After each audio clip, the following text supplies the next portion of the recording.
अस्सलाम वालेकुम जनाब। उम्मीद है आप खैर खैरियत से होंगे। मुझे काइंडली एक फीडबैक दे दीजिएगा।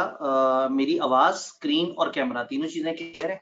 जो लोग पहली दफ़ा गो टू वेबिनार पे हैं, मोबाइल के ऊपर टॉप पे क्वेश्चन मार्क आ रहा होता है और लैपटॉप पे राइट साइड पे। ठीक है। मेरे पास फीडबैक आ गया है, अल्हम्दुलिल्लाह सब क्लियर है। सबसे पहले मैं थोड़ा-सा एक आइडिया दे दूँ कि जो लोग नए हैं गो टू वेबिनार पे, आप ड्यूरिंग द सेशन अगर अपने सवाल करना चाहें, तो राइट साइड पे आपको एक टैब बना हुआ नज़र आ रहा होगा क्वेश्चन्स का और अगर आप मोबाइल से जॉइन करके आ रहे हैं, तो ऊपर क्वेश्चन मार्क बना हुआ होगा। ये go to webinar by default कोशिश करता है कि टू वे कम्युनिकेशन तब तक ना हो जब तक कि प्रेज़ेंटर अलाउ ना करे। तो आप लोगों के माइक्स, आप लोगों के बाकी सारे ऑप्शंस बाय डिफ़ॉल्ट लॉक हैं, लेकिन आप कम्युनिकेट कर सकते हैं मैसेजेस के थ्रू। क्योंकि मकसद ये होता है कि ऐसा ना हो कि एक वक़्त में सारे बोल पड़े और फिर आपस में प्रॉब्लम हो। जिस वक़्त मैं आपको बता रहा हूँ, साथ में हमारे टीम मेंबर्स भी मौजूद हैं, आपकी कोई भी क्वेरी, कोई भी चीज़ जो साथ-साथ आपको हो, आप टाइप करके पूछें तो साथ-साथ वो आपको रिप्लाई कर रहे होंगे।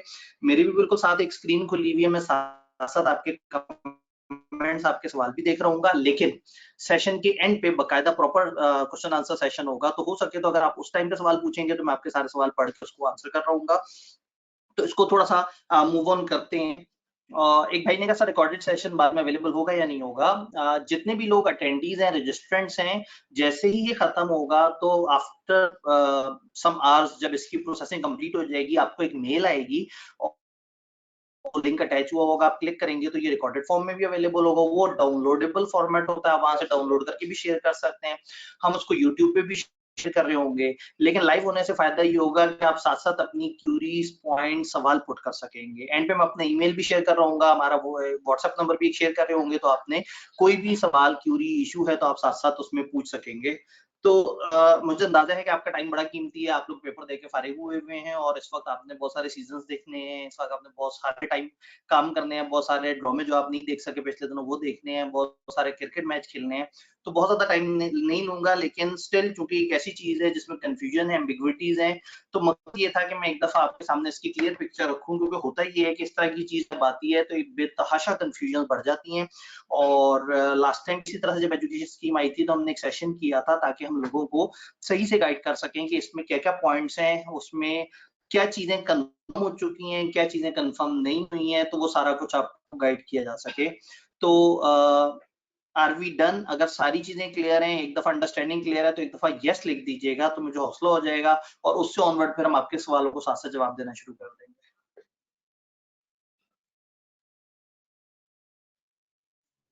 बेहतरीन हो गया। इस टाइम पे हमारे पास थोड़ी-सी अटेंडीज़ की गुंजाइश है। मैंने अभी फ़ेसबुक पे रिमाइंडर भी शेयर किया है तकरीबन हमारे पास आज 500 की लिमिट थी लाइसेंस में, तो मुझे ये था कि चलो ठीक है, कुछ लोग लाइव आ जाएँगे, कुछ लोग बाद में रिजल्ट देख लेंगे, तो इस वक़्त 350 के करीब तक तो हम अपने अटेंडीज़ में पहुँचे हुए हैं और इंशाअल्लाह ताला कुछ देर में लोग जॉइन करते जा रहे होंगे। ठीक हो गया जी। एजुकेशन स्कीम 2025 इसकी टैगलाइन है shaping future business and finance leaders.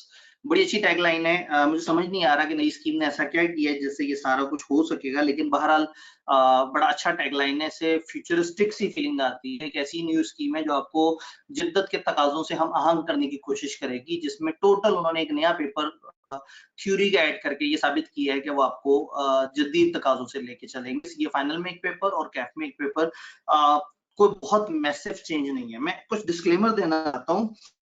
अ, ये जो इन्होंने बताया है कि स्कीम का जब डॉक्यूमेंट आया है तो उन्होंने कहा जी काउंसिल ने फॉर्मली इसको अप्रूव कर दिया इसके स्ट्रक्चर को अपनी फलाना मीटिंग में जो कि जुलाई 19-20-2024 को हुई है। अब उस दिन जो मीटिंग हुई है उस मीटिंग में उन्होंने चीजें सामने रखी हैं और अपने तौर पे इसका मोटा-मोटा स्ट्रक्चर फाइनल किया है। This is very very important to understand कि ये एक ड्राफ्ट है। ये फाइनल डॉक्यूमेंट नहीं है और इस टाइम पे वो आपको बताना चाह रहे हैं कि हमने एक वर्किंग की है और इस ड्राफ्ट को शेयर करने का बेसिक मकसद ये है कि वो मुख्तलिफ लोगों से फीडबैक ले सकें कि हाँ भाई अब इसको कैसे लेके चलना है, क्या पैटर्न होगा, क्या तरीकाकार होगा उसके मुताबिक। तो ये अगर इससे पीछे की मैं स्कीम्स की आपको हिस्ट्री बताने की कोशिश करूँ होता ये है कि जैसे ही नई स्कीम की अनाउंसमेंट होती है लोगों को लगता है कि बस ये आ गई, ये सर पे है, बस फौरन से इम्प्लीमेंट हो जाएगी। जो 2013 की एजुकेशन स्कीम थी वो कैफ लेवल पे 2014 ऑटम में जाके पहली दफा इम्प्लीमेंट हुई थी। ऑटम 14 के पेपर उस नई स्कीम के तहत हुए थे, जिस स्कीम का नाम था 2013, और सी फैप पे वो 2016 विंटर में अप्लाई हुई थी। आईकैप ने एक टाइम दिया था कि जिन लोगों के अभी आर्टिकल शुरू हुए हुए हैं वो पुरानी स्कीम पे, और फलाना साल बाद जो डेट आएगी उस डेट के बाद से जिसके आर्टिकल रजिस्टर होंगे वो नई वाली स्कीम के तहत होंगे। जब ऑफिशियल डॉक्यूमेंट आ गया था तब, जब तक ऑफिशियल डॉक्यूमेंट नहीं आया होता तो कंफ्यूजन होती है कि मेरे पे अभी एप्लीकेबल हो रही है नहीं हो रही, मैं इसमें फॉलो करता हूँ नहीं करता। तो ये जहन में रखना है कि अभी ये सारे फेजेस आने हैं, ये वेरी अर्ली अनाउंसमेंट है। जो 2021 की स्कीम थी वो जुलाई 2021 में आईकैप ने उसका एक ड्राफ्ट शेयर किया था, और ड्राफ्ट के मुताबिक कहा था कि हम प्लान कर रहे हैं कि आने वाले अटेम्प्ट में इसके ऊपर काम करें। उस वक्त डाउट था, फिर उन्होंने क्या किया, अक्टूबर 2021 में उसकी बुक्स वगैरह अनाउंस कर दी और कह दिया कि जी हमारी ख्वाहिश है कि हम इसके मुताबिक लें, लेकिन subject to government approval. Problem ये है कि आईकेप चूंकि एक गवर्नमेंट से कनेक्टेड इदारा है और गवर्नमेंट की अथॉरिटीज में से एक सेटअप है, तो आईकेप वाले जो भी डिसीजन लेते हैं, जब ये अपनी मेजर चेंज लेके आते हैं अपने बायलॉज में, तो दे रिक्वायर गवर्नमेंट अप्रूवल। और आपको पता है कि गवर्नमेंट इस टाइम पे किन चीजों में मसरूफ है, आपस में लड़ाइयां झगड़े ये। तो 2021 में भी इन्होंने जुलाई में ये स्कीम जो है अपनी तरफ से ड्राफ्ट बना के और इसको आगे अप्रूवल के लिए भेज दिया था, लेकिन सरप्राइजिंगली जैन फेब में जाके 2022 में जाके गवर्नमेंट ने इसको अप्रूव किया था। लेकिन जैसे गवर्नमेंट ने अप्रूव किया, क्योंकि ये पहले से बता चुके थे कि हमारा गवर्नमेंट का अप्रूवल प्रोसेस में, तो इन्होंने मार्च से ऑनवर्ड उसको नई स्कीम में ले गए थे। मार्च से ऑनवर्ड उसको नई स्कीम में प्रॉपर तरीके से लेके चले गए थे। तो इस वक्त यूं समझें कि आज ये वाला फेज हुआ है, जब उन्होंने जुलाई 2021 में स्कीम का बेसिक दिया, फिर उसके बाद कमेंट्स लिए, फिर अक्टूबर में उसका एक फाइन ट्यून वर्जन अनाउंस किया, और उसके बाद जाके जो जनवरी फरवरी में जाके अप्रूवल मिली, और उसके बाद वो इस पोजीशन में आए।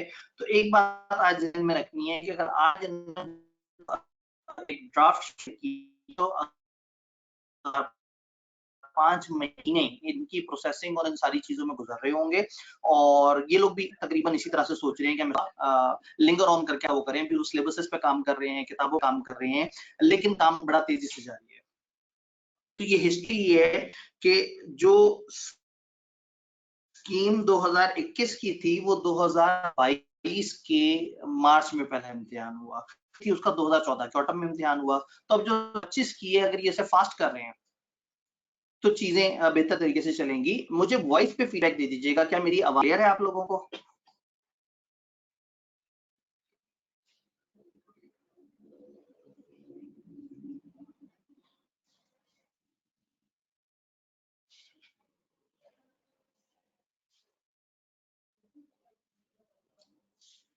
जी, डिसरप्शन है, क्या अब क्लियर हो गई है? दरमियान में थोड़ा सा लैग आया था।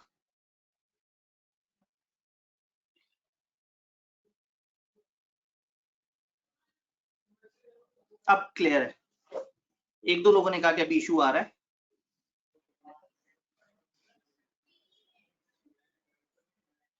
मैं मीनवाइल बैकअप पे एक और डिवाइस से भी अपने आप को कनेक्ट रख लूं।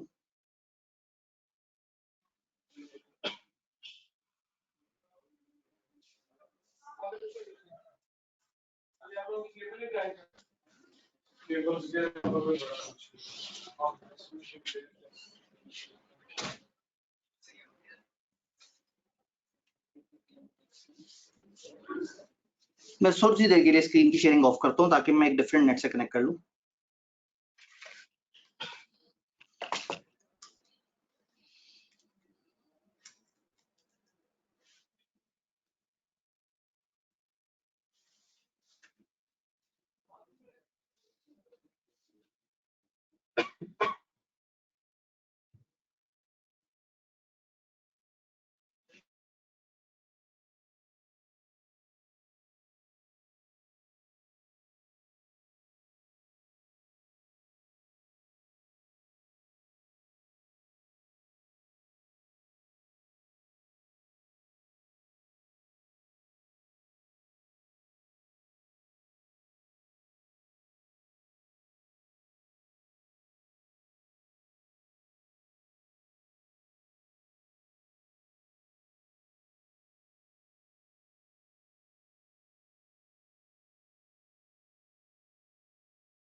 चूंकि इस टाइम पे अटेंडीज अच्छे खासे हैं, जिसकी वजह से हमें जरा नेट थोड़ा सा जरा ज्यादा पावरफुल चाहिए होता है।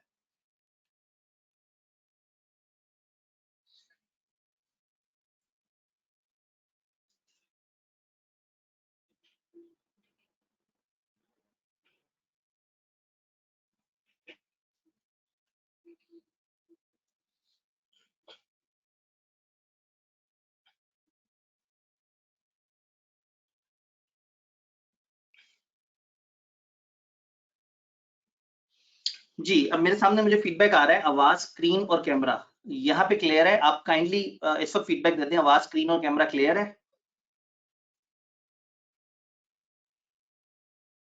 अल्हम्दुलिल्लाह।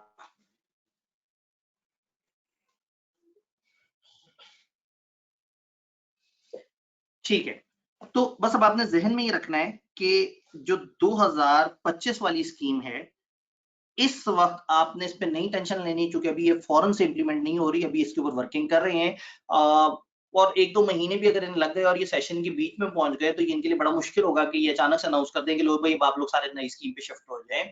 और जो प्रीवियस डिस्कशन भी इनके साथ रही है, तो इनकी तरफ से जो ख्वाहिश नजर आई है वो ये है कि जून से ऑनवर्ड जो जो कुछ भी हो रहा हो, पीआरसी हो, सीए फाइनल हो, कैफ हो, वो सब का सब नई स्कीम के मुताबिक हो। तो इस टाइम पे जो आने वाली अटेम्प्ट है उसमें हम काफी सेफ हैं। लेकिन हमें ये देखना है कि नई स्कीम में क्या चेंजेस प्रपोज्ड हैं, ताकि हम उसके हिसाब से अपनी थोड़ी सी प्लानिंग कर सकें। ये दो और चीजें जो मैंने इसी स्कीम के डॉक्यूमेंट में से आपके लिए एक्सट्रैक्ट की है, जिसमें वो आपको हिंट देना चाह रहे हैं। वो कह रहे हैं ये सेलियंट फीचर एजुकेशन स्कीम 2025 के, इसमें फ्लो, गाइडलाइन, सारी चीजें वो की जा रही हैं। The deliberation on detailed curriculum और transitional provision are ongoing and will be shared once finalised. उन्होंने कहा भाई अभी हमने आपको सिर्फ एक आइडिया दिया है कि नई स्कीम में क्या होगा, अभी इसमें कन्वर्जन कैसे होगी, पुराने इस तरफ जाएंगे कैसे, उसके सिलेबस क्या होंगे, उसमें चीजें टेस्ट कैसे होंगी, इसके ऊपर अभी हम काम कर रहे हैं और जब हो जाएगा तब आपको बता देंगे। इसका मतलब है कि इस वक्त एक उन्होंने टीजर दिया है, एक ट्रेलर दिया है कि नई स्कीम हम आपके सामने लाने वाले हैं और उसमें ये प्रोपोज चेंजेस हैं। इसका मतलब ये है कि ये ड्राफ्ट है, और ड्राफ्ट का मतलब ये है कि ये ड्राफ्ट जो है जब फाइनल होगा तो उसमें शायद इस वक्त जो आपके सामने नजर आ रहा है उससे शायद 25-30% चेंजेस डिफरेंट हो सकता है। आज वो कह रहे हैं कि नया पेपर हम ग्रुप ए में डाला है, जब फाइनल वर्जन आपके सामने आया तो हो सकता है वो ग्रुप बी में हो। हमारी जब आईकेएप में डिस्कशन हुई तो ये वाला पेपर हमें ग्रुप बी में नजर आ रहा था। तो होता ये है कि ये चीजें अभी उन्होंने अनाउंस की हैं सिर्फ ये बताने के लिए कि yes we have workout on a scheme, और अब हम इस पे फीडबैक ले रहे हैं। वो टीचर से फीडबैक ले रहे हैं, वो कॉलेज से फीडबैक ले रहे हैं, वो अवाम से फीडबैक ले रहे हैं, वो मेंबर से फीडबैक ले रहे हैं। तो अगर आप गौर से देखें तो उन्होंने कहा इस कम्युनिकेशन का मकसद क्या है, स्टेक होल्डर्स को इन्फॉर्म कर दें और इनवाइट करें कमेंट्स और फीडबैक। उसके साथ उन्होंने कह दिया है कि जो अमेंडेड बाय लॉज का एक्सपोजर और डायरेक्टिव है वो बनाए जाएंगे इस ड्यू कोर्स में फर्दर कमेंट्स के लिए। और फिर दोबारा से एक और जगह उन्होंने नोट दिया कि भाई ये सिर्फ कमेंट्स लेने के लिए हम बना रहे हैं, आपने जहन में रखना है कि डॉक्यूमेंट प्रोविजनल है और ये अमेंड हो सकता है बायलॉज में, और इसमें फेडरल गवर्नमेंट से हमें अप्रूवल की जरूरत होगी। और federal government is not any easy game, आपको पता है लॉ अमेंड करने के लिए ये लोग इकट्ठे हो नहीं पा रहे होते। तो आईकैप जो कि गवर्नमेंट की प्रेफरेंस में शायद बहुत नीचे करके आता है, तो उसके एक बायलॉ के लिए ये अलग से तो इकट्ठे होने नहीं वाले। तो किसी और मीटिंग में आईकैप वाले बायलॉ सामने आएंगे, अगर उन सेठ लोगों के पास टाइम हुआ तो उसको अप्रूव कर देंगे। तो ये कहानी 3-4 महीने की कम से कम ये सारे प्रोसेस में लगती नजर आ रही है। तो आपने आने वाली टाइम में बिल्कुल जहन सेफ रखना है। अनलेस एंड अंटिल आईकैप कोई एक्सप्रेसली अनाउंसमेंट ना करे, अगर अगले 2 महीने तक उनकी तरफ से कुछ वो नहीं होता, तो मेरा नहीं ख्याल के सेशन के मिड में आके वो कह देंगे जी हम अचानक से इसको अनाउंस करने लगे हैं। क्योंकि उन्होंने भी सेफ मार्जिन रखने हैं, उन्होंने किताबें डेवलप करनी है, करिकुलम सेट करने हैं, अनाउंसमेंट्स करनी है, फाइनल वर्जन बनाना है, और अपने कुछ और पैटर्न देखने हैं कि पुराने बच्चों को शिफ्ट कैसे करें, ये क्या वो क्या।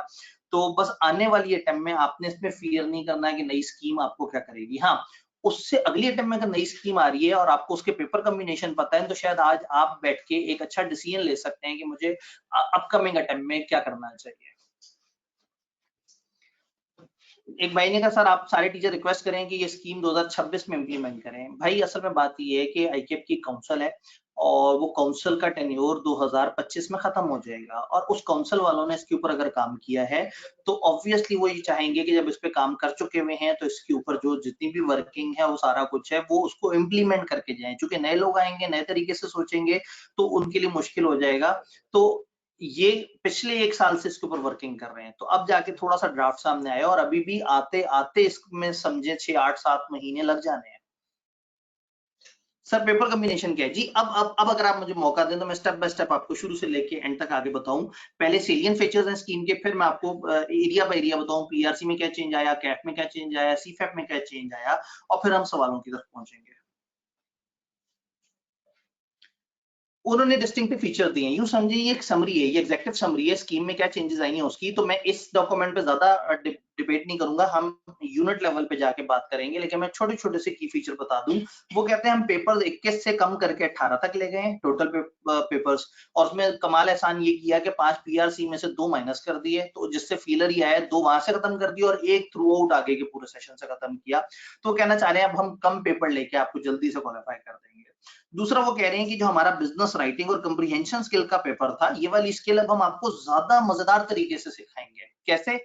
कहीं को बहुत ज्यादा गाइडेंस नहीं थी, लेकिन उन्होंने कहा जी हमारा एक ज्यादा मजेदार मैकेनिज्म आएगा, तो आप स्टे ट्यून, हमारा चैनल देखते रहिएगा, सब्सक्राइब रखिएगा, हम फिर आपको बताएंगे कि वो क्या है।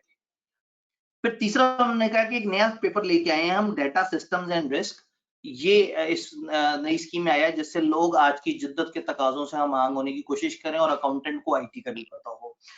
तो ये पेपर क्या है, अभी इसके ऊपर भी आगे चल के बात करेंगे। अभी मोटे मोटे फीचर, फिर एक फीचर की कंपनी लॉ और हमने बिजनेस लॉ को मर्ज कर दिया। अब ये मजेदार बड़ा पेपर हो जाएगा ताकि लोग एक ही पेपर में सारे लॉ समझ लें। ये छोटी छोटी सी बातें हैं।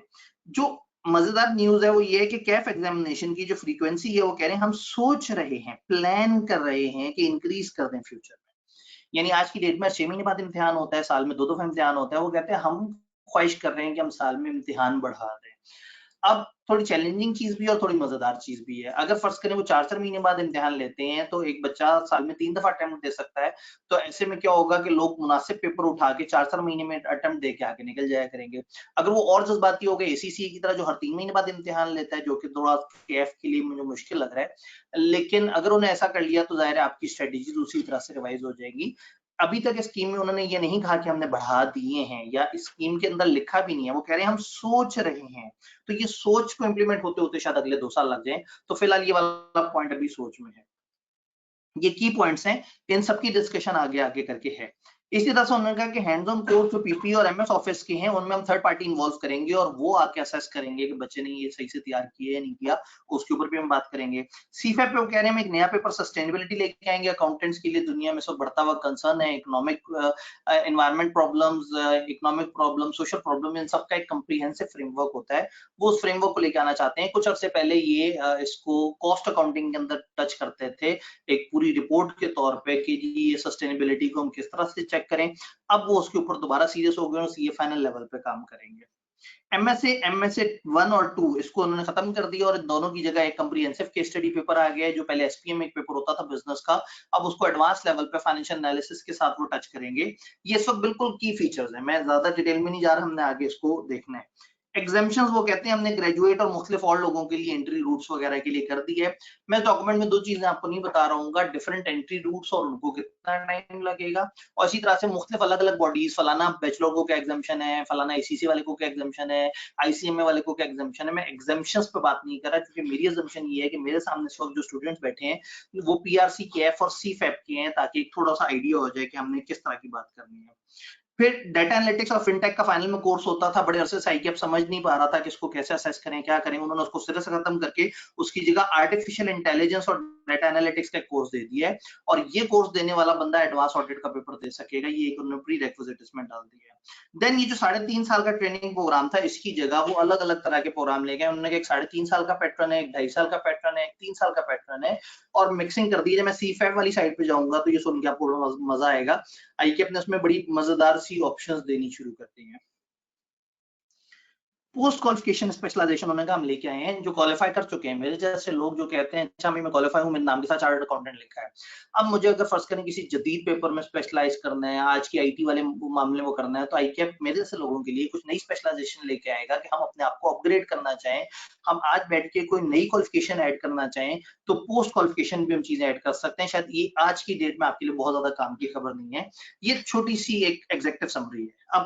अब डिटेल से चलते हैं, लेवल बाय लेवल चलते हैं। सबसे पहले हम बात करते हैं पीआरसी की। अब पता नहीं आप में से कितने लोग इसमें रेलेवेंट है, लेकिन मैं एक थोड़ा सा कोशिश करता हूं आप लोगों से एक चीज पूछने की।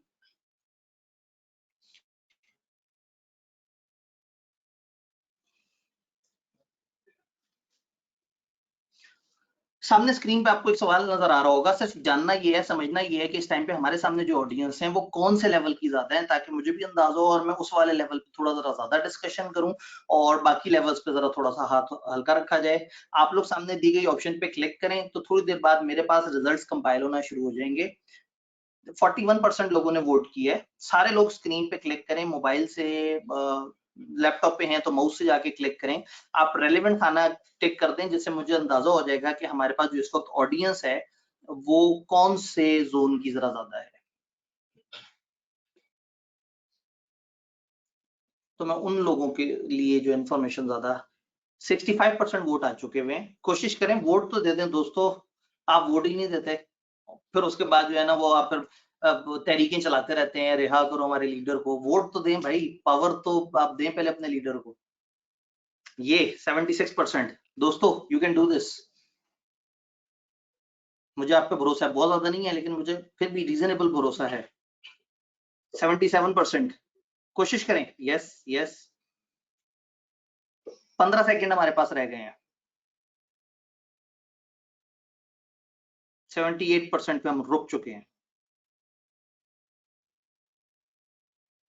79% वोट्स डन। 80% में हमारी वोटिंग क्लोज हुई है। 72% कैफ में और 17% ने आखिरी पेपर दिए हैं।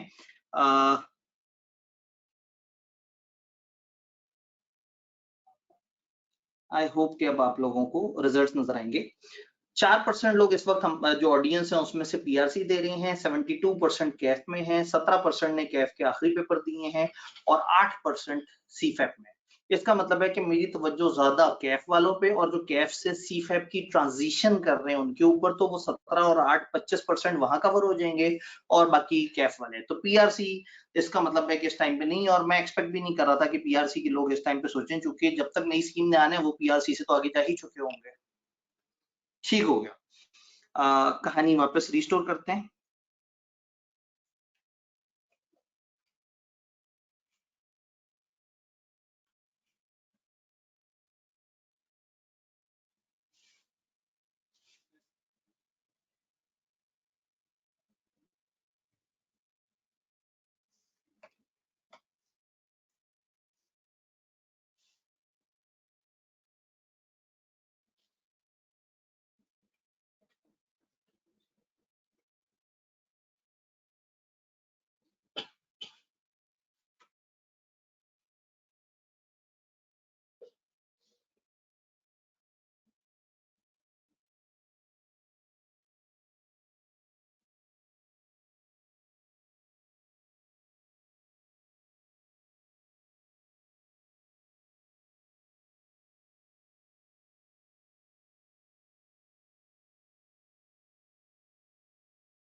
जी, एक दफा फीडबैक दे दीजिएगा। आप लोगों की स्क्रीन रिस्टोर हुई, आप दोबारा पीआरसी वाली स्क्रीन पे आ गए हैं।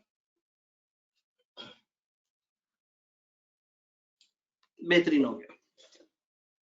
आज मैं शशका डाल दिया था ना, पर उसके बाद वो बेचारा बंद नहीं हो रहा था, क्योंकि इस वक्त अटेंडी ज्यादा होने की वजह से ना सिस्टम बेचारा थोड़ा सा जरा बार बार हैंग हो जाता है। इस वक्त हमारे पास अराउंड 400 के करीब स्टूडेंट्स लाइव हैं, और समटाइम ये है कि वो नेट, और आपको पता है इस टाइम पे हमारे मुल्क के साथ जो नेट के साथ हो रही है। अच्छा जी, पीआरसी पे चलते हैं, थोड़ा सा फास्ट चलते हैं।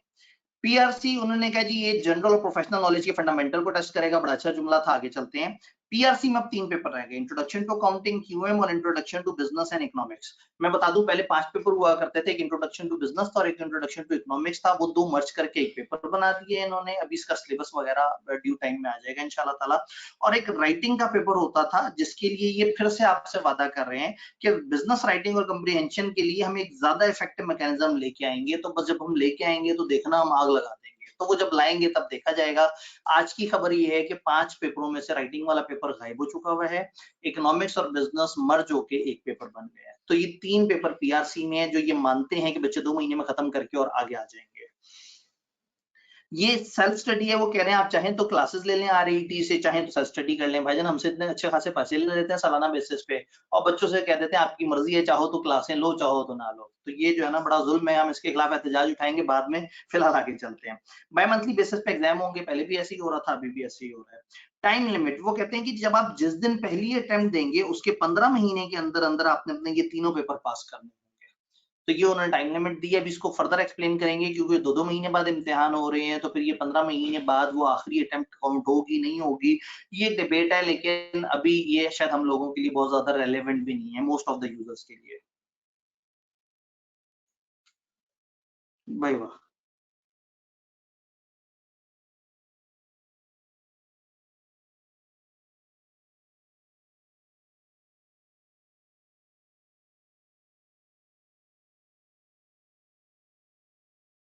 रिस्टोर कर लिया।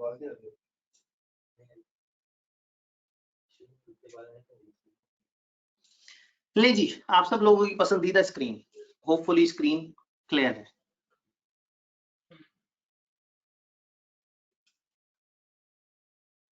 एक भाई ने कहा सर ये नेट तो बहुत तबाह कर दिया गवर्नमेंट ने, शुक्र उसने गवर्नमेंट लिख दिया, नहीं तो मैं बोल ना पाता। जी बिल्कुल, गवर्नमेंट ने नेट तबाह कर दिया, आप सही कह रहे हैं, गवर्नमेंट ने इस वक्त काफी नुकसान पहुंचाया है पाकिस्तान को।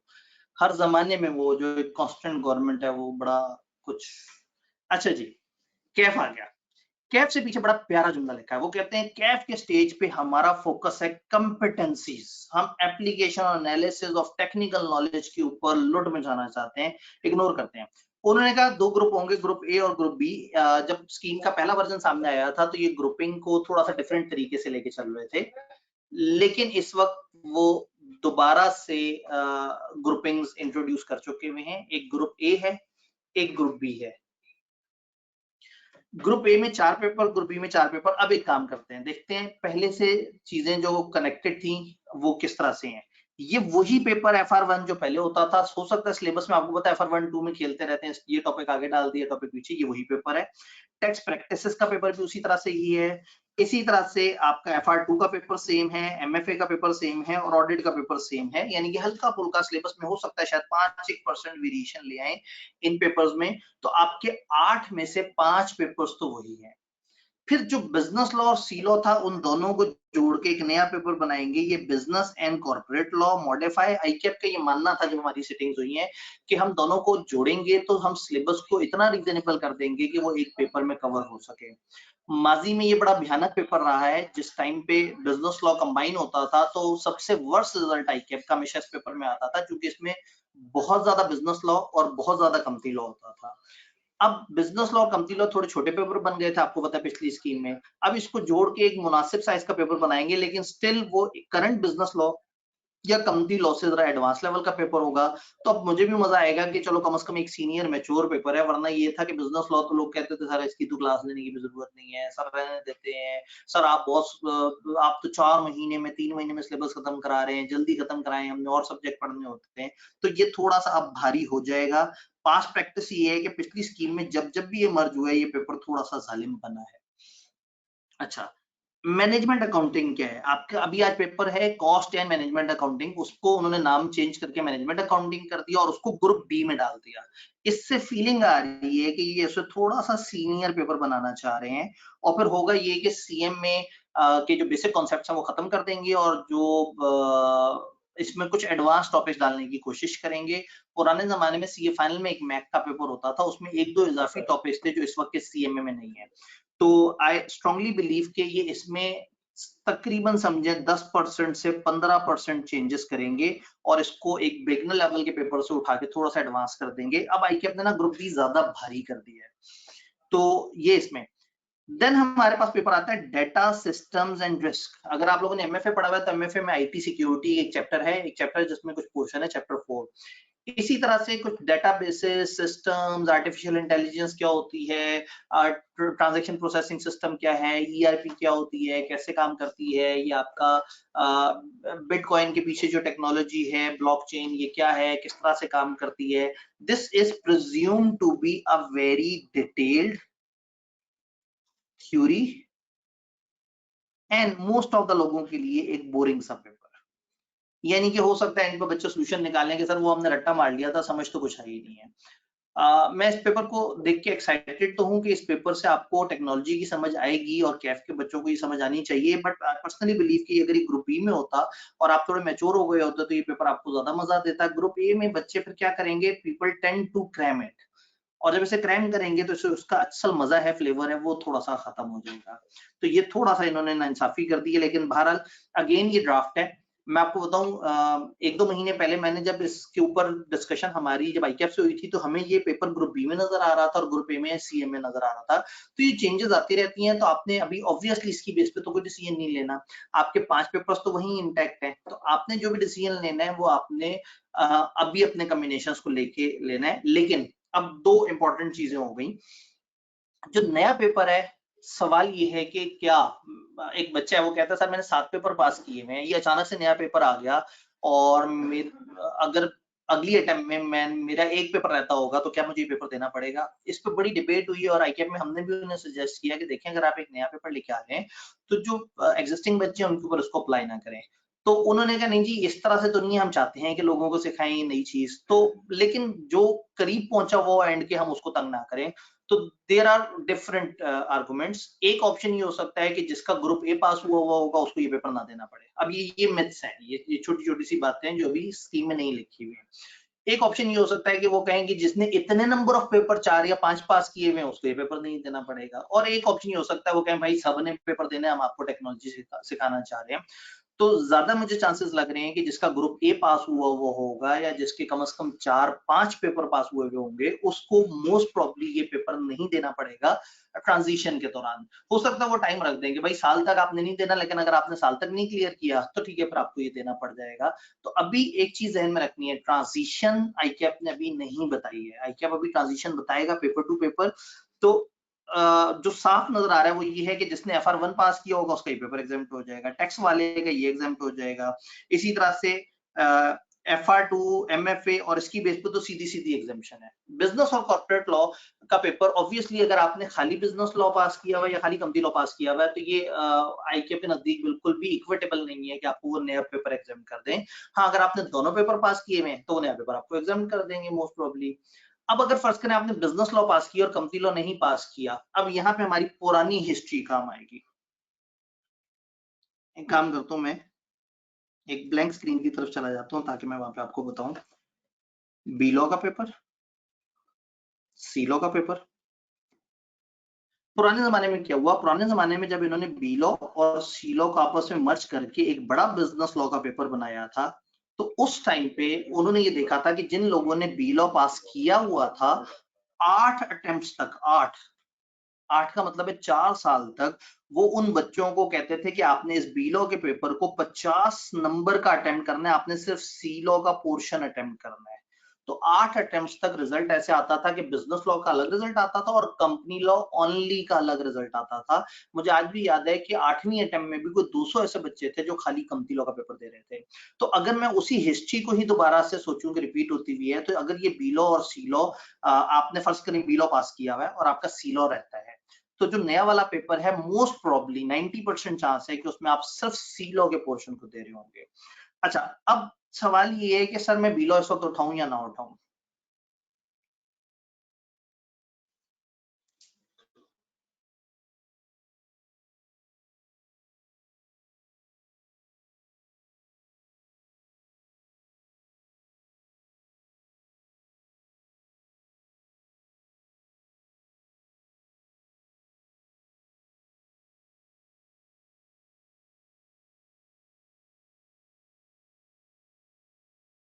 जी, मुझे काइंडली बता दें, आवाज अभी क्लियर है? मैंने आवाज बंद की थी, मैं कमेंट्स ले रहा था क्योंकि एक आध स्क्रीन पे वीडियो सही नहीं आ रही थी।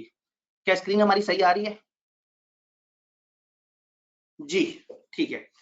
मैं थोड़ा सा रिकैप दे दूं। मैं आपको बता रहा हूं 2013 की स्कीम से 2021 में जब कन्वर्जन हुई, या 2013 में, 2013 से पहले क्या होता था, ये अलग अलग पेपर होते थे। 2013 की स्कीम में जो 14 से अप्लाई होना शुरू हुई, ये दोनों मर्ज हो गए थे, बी लॉ सी लॉ मर्ज हो गया था। उस वक्त जिसने बी लॉ पास किया हुआ था, आईकेप ने 8 अटेम्प्ट्स तक इस बड़े पेपर में, सारे लोग ये बीलो देने जाते थे 100 नंबर का, आईकेप उन बच्चों को कहता था कि आप सिर्फ 50 नंबर का सी लॉ वाला पोर्शन अटेम्प्ट करें। अगर उसी आईकेप के उसी पैटर्न को उसी तरह से हम जहन में रखें तो मोस्ट प्रॉब्ली इस दफा भी ये सारा होता नजर आ रहा है। अब मेरा मशवरा क्या है, अगर आप, अब मैं एक मशवरा दे रहा हूं जो मेरे अपने लिए भी नुकसानदेह है। फर्ज करें आपके बी लॉ और सी लॉ दोनों रिमेनिंग हैं, आज की डेट में आपके ये दोनों रिमेनिंग हैं, तो मैं दिल पे पत्थर रख के ये सजेस्ट करूंगा कि आप इनमें से अभी कुछ मत उठाएं, आप बाकी पेपर्स अपने सीधे करें। चूंकि अगर आप इन दो को उठाएंगे तो फिर आपको मेहनत ज्यादा करनी पड़ेगी, और एक उठा के दे देंगे तो बहरहाल अगली अटेम्प्ट में आपका कोई पेपर कम तो नहीं होगा। तो अगर तो आपके दोनों पेपर अभी पेंडिंग हैं, तो फिर खुदा के लिए आपने इनमें से किसी को आने वाली अटेम्प्ट में नहीं उठाना। मैं बता रहा हूँ कि इससे मुझे अपना नुकसान होगा क्योंकि B law is one of my prime papers, लेकिन गलत सच मशवरा नहीं दे सकता। नई स्कीम की चेंजेस को जहन में रखते हुए आई वुड सजेस्ट कि अगर बी लॉ सी लॉ दोनों पेंडिंग है तो आने वाली अटेम्प्ट में बी लॉ मत उठाएं, इसकी जगह सीएम में उठा लें, कुछ और उठा लें, क्योंकि ये देने से भी आपके नंबर ऑफ पेपर अगली वाली स्कीम में बचने नहीं वाले। अच्छा, अगर आपका, आपने जनाब सर मैंने बी लॉ दिया हुआ है और ये पास होने के चांसेस हैं या बी लॉ पास है, अब मैं क्या करूं? फिर मैं आपसे कहूंगा लाजमी सी लॉ उठाएं, क्योंकि आज आप एक छोटा पेपर उठा के देंगे और एक बड़े पेपर की टेंशन आपके दिमाग से बिल्कुल इजी हो जाएगी। तो अगर दोनों रहते थे तो कोई मत उठाएं, अगर बी लॉ सी लॉ में से कोई एक पास है तो फिर, या दिया हुआ है तो फिर आने वाली अटेम्प्ट में दूसरा लाजमी उठा लें, ताकि आप एक छोटा पेपर आज की डेट में पास करें और टेंशन फ्री हो जाएं उस वाले पेपर से। भले आपने 50 नंबर का पेपर देना हो, लेकिन उस पेपर का टेक्निकल लेवल हो सकता है थोड़ा ज्यादा खतरनाक हो जाए। और अगर आपके दोनों पेपर पास हुए हैं फिर तो टेंशन ही कोई नहीं है, फिर तो आपको पता है कि आप नई वाली स्कीम के एक बड़े भारी पेपर से बच गए हैं। दूसरा, मैं आपको सजेस्ट करूंगा कि सीएमए के पेपर को अगर आपके कॉम्बिनेशन में बन रहा है तो कोशिश करें सीएमए का पेपर दे दें, क्योंकि सीएमए का पेपर जिसका पास हुआ वो होगा 99% चांस है कि जो नए वाला मैक का पेपर देंगे तो चूंकि वो 80-90% सेम होगा तो वो आपको उसमें एग्जाम्पशन दे देंगे। ये बहुत ज्यादा चांसेस हैं इस चीज के। तो सीएमए का पेपर लाजमी उठाएं, क्योंकि सीएमए का पेपर आपको उस मैक से बचा लेगा जिसका आज हमें नहीं पता कि क्या सिलेबस है, और अगर आईक्यूब उसको एडवांस कर रहा है, ग्रुप बी में लेके जा रहा है, तो उसका लेवल ज्यादा टेक्निकल हो सकता है। तो ये कुछ मशवरे हैं। नंबर ऑफ पेपर्स आप अच्छे उठाएं इस वक्त, क्योंकि अगर वो जो डाटा वाला पेपर है, अगर वो एग्जाम होने के पीछे आईक्यूब अपने क्राइटेरिया नंबर ऑफ पेपर्स का रखा हुआ है तो फिर आपकी बचत हो सकती है। तो ये अब आपने फिर जहन में रखना है कि ये स्कीम का कुछ शक्ल ऐसे बन रही है। एक दफा आईक्यूब ये भी बता दे कि क्या एग्जामिशन है, किसकी बेस पे क्या, तो हम थोड़ा सा ज्यादा बेहतर क्लियर होंगे। तो आज मैं एक प्री रिक्विजिट डिस्कशन कर रहा हूँ, लेकिन हम बाद में एक सेशन दोबारा करेंगे जब आईक्यूब चीजों को रिवाइज कर देगा। आप में से अक्सर लोगों का डाटा हमारे पास है, कुछ हमने बाद में उसमें फोन नंबर भी लेने शुरू कर दिए, तो हम आप लोगों को मैसेजेस करके अगली दफा का वो बता देंगे। अगर आईक्यूब ने कुछ और अनाउंसमेंट की इसी तरह से एक लाइव सेशन करके उस पर मैं आपको गाइड करने की कोशिश करूंगा। तो ऐसे में हर किसी की अपनी अपनी वो है। मुझे बहुत सारे मैसेज आ रहे हैं, सर मेरे ये पेपर वो पेपर, उसके साथ वो दूं, उसके पास वो दूं या ना दूं। दो मशवरे मेरे। पहला मशवरा सीएम में लाजमी दें अगर रहता है। दूसरा मशवरा सीलो बीलो में से कोई एक अगर आपने दिया हुआ है तो लाजमी अब दूसरा वाला दे दें, इसी से कनेक्टेड मशवरा, अगर आपने दोनों नहीं दिए तो दोनों को होल्ड पे करें, आप सीएम में उठाएं, फिर आगे की तरफ चल पड़े। अगर आपका FR1 पास है या पास होने की चांसेस हैं तो FR2 टाइप का पेपर उठाएं, मतलब कुछ इस तरह से मूव ऑन करें। सीएम में पास है तो MFA उठाने की कोशिश करें, फिर आप बीलो सीलो को अवॉइड करने की कोशिश करें, क्योंकि खामखा आप एक पेपर देंगे और फिर पेपर दोबारा से भी देना पड़ रहा होगा एक हाफ लेंथ। लेकिन फर्ज करें आप कहते हैं सर मैं एक तेज बच्चा हूं, मैं 4 पेपर देना चाहता हूं, अगर तो 4 पेपर की ख्वाहिश रखते हैं तो फिर बीलो सीलो दोनों छोटे वाले पेपर आज उठा लें ताकि नई स्कीम के पेपर से बच जाए। तो मेन मशवरा ये है कि दोनों रहते हैं तो मत उठाएं, एक हो गया है तो लाजमी उठाएं, फिर कोई सेकंड थॉट नहीं है। वापस चलते हैं हम अपनी स्क्रीन की तरफ।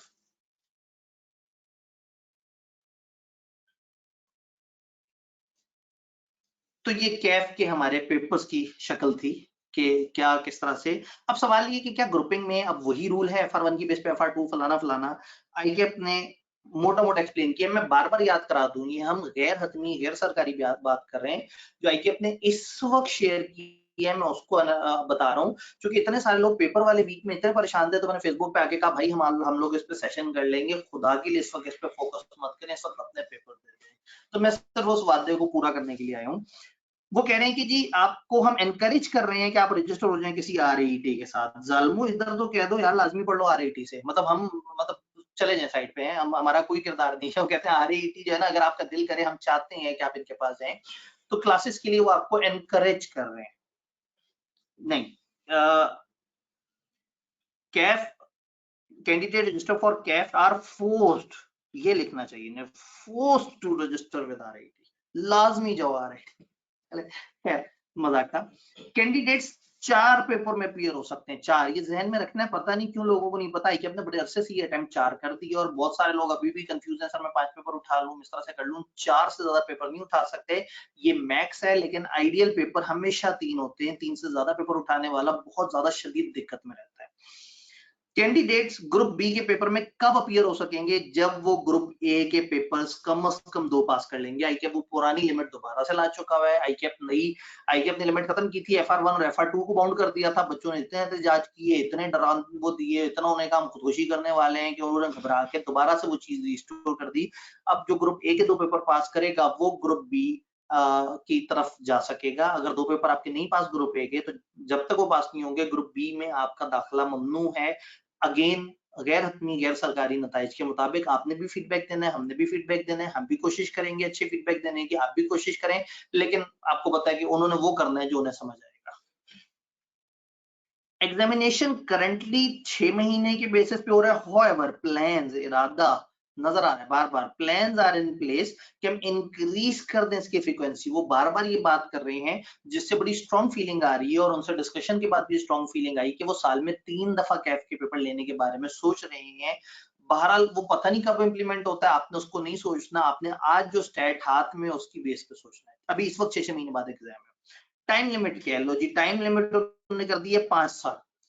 अगर आप आज कैफ का इम्तिहान दे रहे हैं, जिस दिन आपने पहला कैफ का इम्तिहान देना है नई स्कीम आने के बाद, वहां से आपको 5 साल मिलेंगे।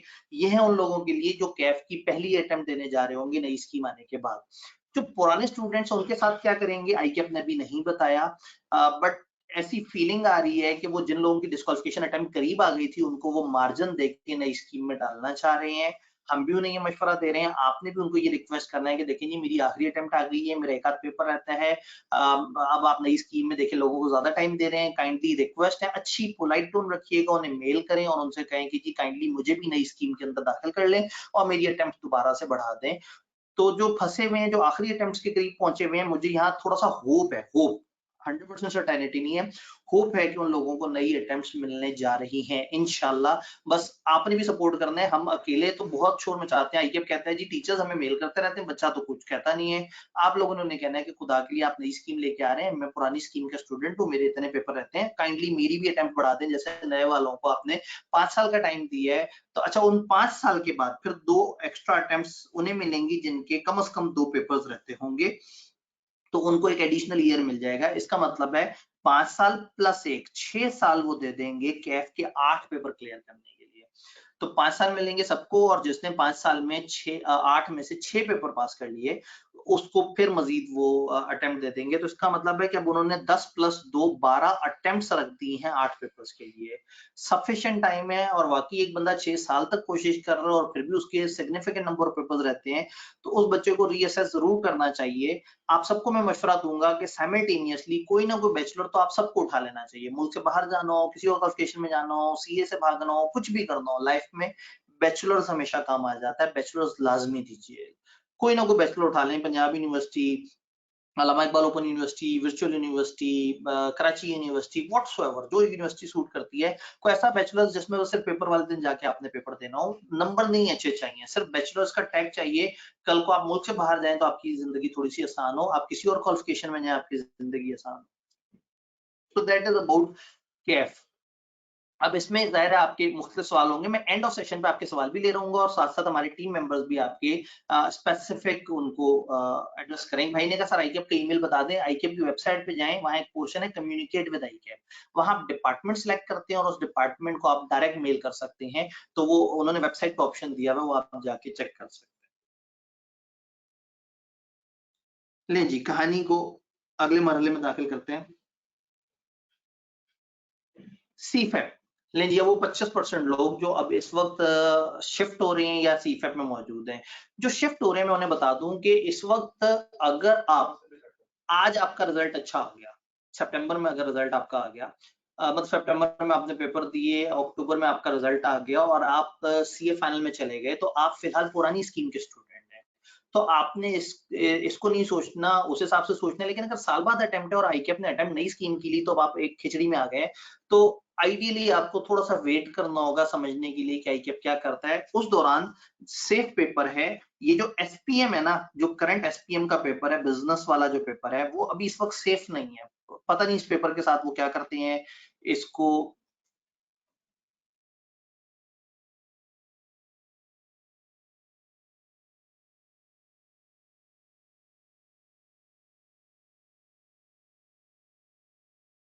ठीक है, अब जो शिफ्ट ओवर हो रहे हैं वो और हैं और जो मौजूद हैं वो और हैं। जो मौजूद हैं जिन्होंने अभी दिसंबर की अटेम्प्ट देनी है और आने वाले जून की अटेम्प्ट देनी है, उन्होंने तो पुराने तरीके से देनी है। उन लोगों को मैं कहूंगा आप एसपीएम लाजमी दें। मुझे बहुत ज्यादा स्ट्रॉन्ग फीलिंग आ रही है कि एसपीएम देने से आपको फायदा हो जाएगा।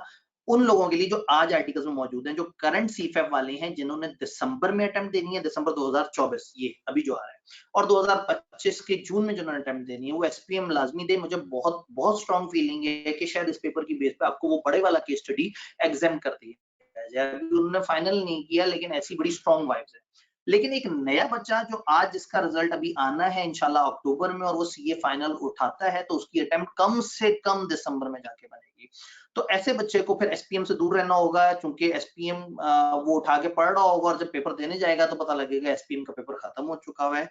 तो ऐसे में जो सेफ पेपर हैं स्टार्टर्स के लिए, वो ये दो पेपर है, सीफेप 1 और सीफेप 2।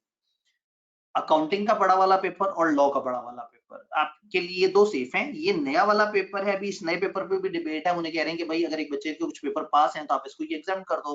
तो हो सकता है जिसका रिपोर्टिंग पास हो, और हो सकता है वो कह देंगे जिसके 3 पेपर पास हैं उसको हम ये नया पेपर एग्जाम कर देंगे, सीफेप 3।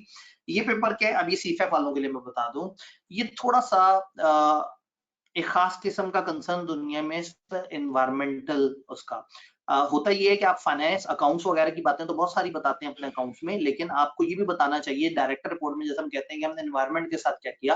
तो दुनिया में बहुत सारे फ्रेमवर्क्स बने हुए हैं जो बताते हैं कि अकाउंट्स के साथ आपने अपनी एनवायरमेंट से रिलेटेड किन किन चीजों की अकाउंटिंग करनी है, किन किन चीजों को लेके चलना है। तो अगेन ये थोड़ा सा खुश्क मिजाज है और ये मोर ऑफ अकाउंटिंग और थोड़ा सा ऑफ बिजनेस टाइप का पेपर है। तो यूं समझे कि अकाउंटिंग के पेपर के दो टुकड़े हो गए हैं और ये अब अकाउंटिंग की करीब करीब की नेचर का ये पेपर बनाने जा रहे हैं, सस्टेनेबिलिटी फॉर अकाउंटेंट्स। बीएफडी वैसे ही है, टैक्स वैसे ही है, ऑडिट वैसे ही है, लेकिन ऑडिट के साथ एक प्रॉब्लम ये आ गया है कि ऑडिट के साथ उन्होंने प्री रेक्विजिट रख दिया है। वो कह रहे हैं हमारे हैंड्स ऑन कोर्स करोगे तो तुम ऑडिट कर सकते हो। तो ऑडिट डेंजर जोन में चला गया। और इसी तरह से ये हमें नहीं पता कि अभी नया पेपर क्या है। तो सेफली आपको सीफेप 1 और 2 उठाना चाहिए। जो मौजूदा बच्चे हैं वो 1, 2, 3 में से, यानी कि लॉ, रिपोर्टिंग और एसपी में से कुछ भी उठा लें, जिनकी दिसंबर 24 या जून 25 की अटेम्प्ट है।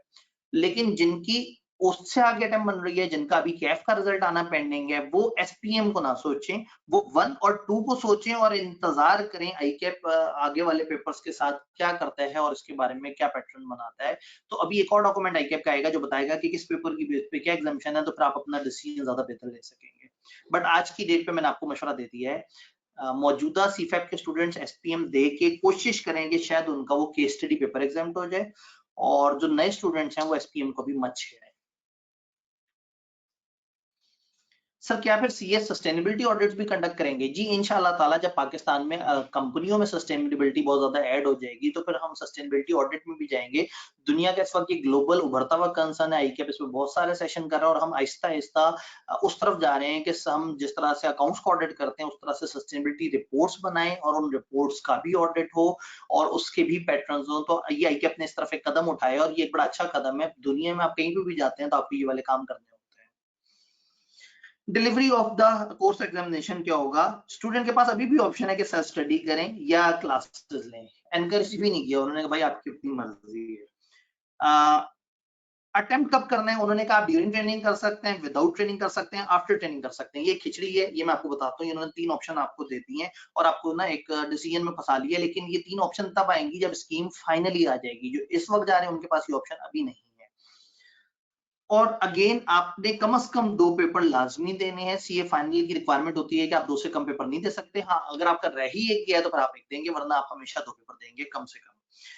हर 6 महीने बाद इम्तिहान होता है। इन्होंने कोई ऐसी ख्वाहिश का इज़हार नहीं किया कि हम इसकी फ्रीक्वेंसी बढ़ाना चाह रहे हैं इस तरह से करके।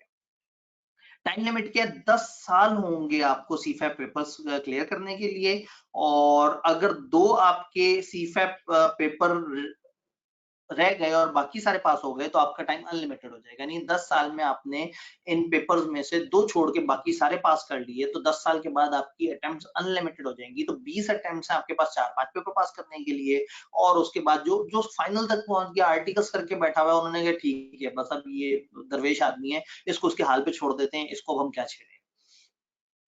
अटेम्प्ट कब काउंट होगी? अटेम्प्ट तब काउंट होगी जब आपको एक एडमिट कार्ड इशू हुआ और आपने उसके ऊपर साइन किए हैं, तो वो आपकी अटेम्प्ट काउंट होगी। इसका मतलब वो कह रहे हैं कि अगर आपने 2 पेपर देने हैं तो ऐसा ना हो कि आप 2 का दाखिला भेजें, 1 दें और 1 दें ही ना। आप जाएंगे, वहां बैठेंगे, आप वहां साइन करेंगे शीट को, तो आपकी अटेम्प्ट काउंट होगी। तो सीए फाइनल के लिए अभी से माइंड बना लें कि कम से कम 2 पेपर आपको हर अटेम्प्ट में देने होंगे। एलिजिबिलिटी क्या है? आप सीफैप में कब आएंगे? उन्होंने कहा कि अगर आपने ये किया, वो ये एक अलग कहानी है, इसको मैं जरा 2 स्लाइड्स आगे जाके एक्सप्लेन करता हूँ कि ट्रेनिंग के साथ ना उन्होंने एक बड़ा मजेदार सा काम किया है।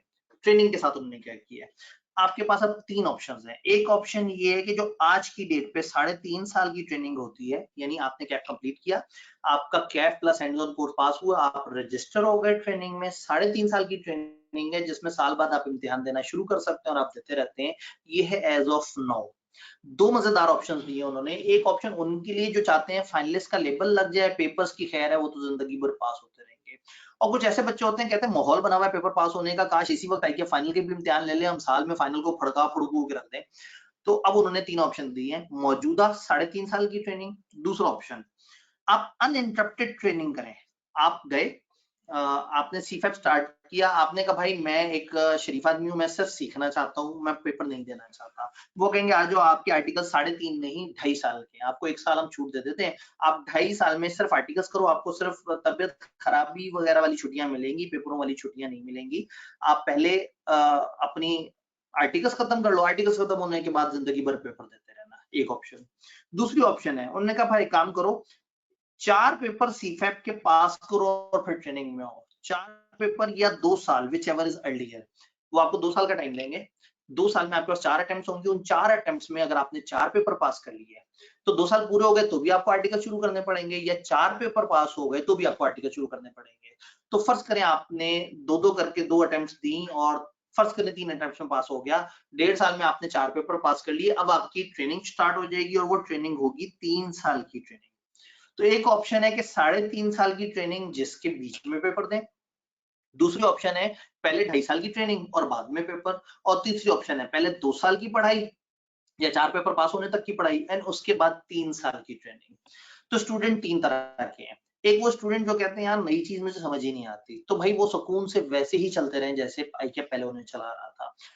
फिर एक वो स्टूडेंट होता है जो बहुत लाइक होता है, वो कहता है मैं पढ़ रहा हूँ, मैं फर्म में जाऊंगा, मेरा फोकस आउट होगा। वो अपना कैफ खत्म होते साथ ही साल 1.5 साल लगाए, 4 पेपर सीफैप के पास करे और फिर ट्रेनिंग स्टार्ट कर दे, ताकि उसे पता हो कि अब ट्रेनिंग जब खत्म होगी तो मैं एंड पे फिर पेपर शेपर दे के अपनी जिंदगी आसान कर लूंगा। एक तीसरा स्टूडेंट है, वो कहता है भाई मैं कैफ कर लिया, बस अल्लाह का शुक्र है, बहुत हो गया, मैं जिंदगी में बहुत ज्यादा की ख्वाहिश नहीं रखता, बस मेरे नाम के साथ फाइनलिस्ट का लेबल लग जाए इतना काफी है। तो वो आएगा, वो 2.5 साल की ट्रेनिंग करेगा, फाइनलिस्ट का लेबल लगवाएगा, उसके बाद पेपर देगा, नहीं होगा कुछ एसीसी के पेपर दे देगा, एग्जामिशन ले लेगा। यानी वो लोग, तो अब स्टूडेंट 3 तरह के हैं। जो मीडियम स्टूडेंट है वो 3.5 साल वाला नॉर्मल प्लान उठाए, जो सुपर लाइक स्टूडेंट हैं, जो बड़ी तेजी से पेपर पास कर रहे हैं, वो पहले पेपर दे दें, बाद में ट्रेनिंग कर लें। और वो स्टूडेंट जो 5-6-7 साल में या 4-5 साल में उन्होंने कैफ किया और उन्हें लगता है कि फाइनल के पेपर तो पता नहीं होने या नहीं होने, वो कम से कम 2.5 साल की ट्रेनिंग करके अपने साथ फाइनलिस्ट का लेबल लगवा लें, ट्रेनिंग कंप्लीट हुई होगी, फिर जिंदगी में कभी भी पेपर देख के अपना स्टेटस बेहतर कर सकते हैं। लेकिन ये किस दिन से इंप्लीमेंट होगा, क्या है, कैसे है, अभी आई के अपने कुछ नहीं बताया, और ना ही अभी स्टूडेंट के पास ऑप्शन है। इवन हो सकता है आप चाहते हो कि मैं पहले ट्रेनिंग करूंगा बाद में पेपर दूं। आपने अप्लाई किया केपीएमजी में, केपीएमजी ने कहा भाई हम तो सिर्फ वो वाली ट्रेनिंग देते हैं, ये वाली। आपने जनाब फर्गूसन में अप्लाई किया, उन्होंने कहा हम तो वो वाली ट्रेनिंग देते हैं।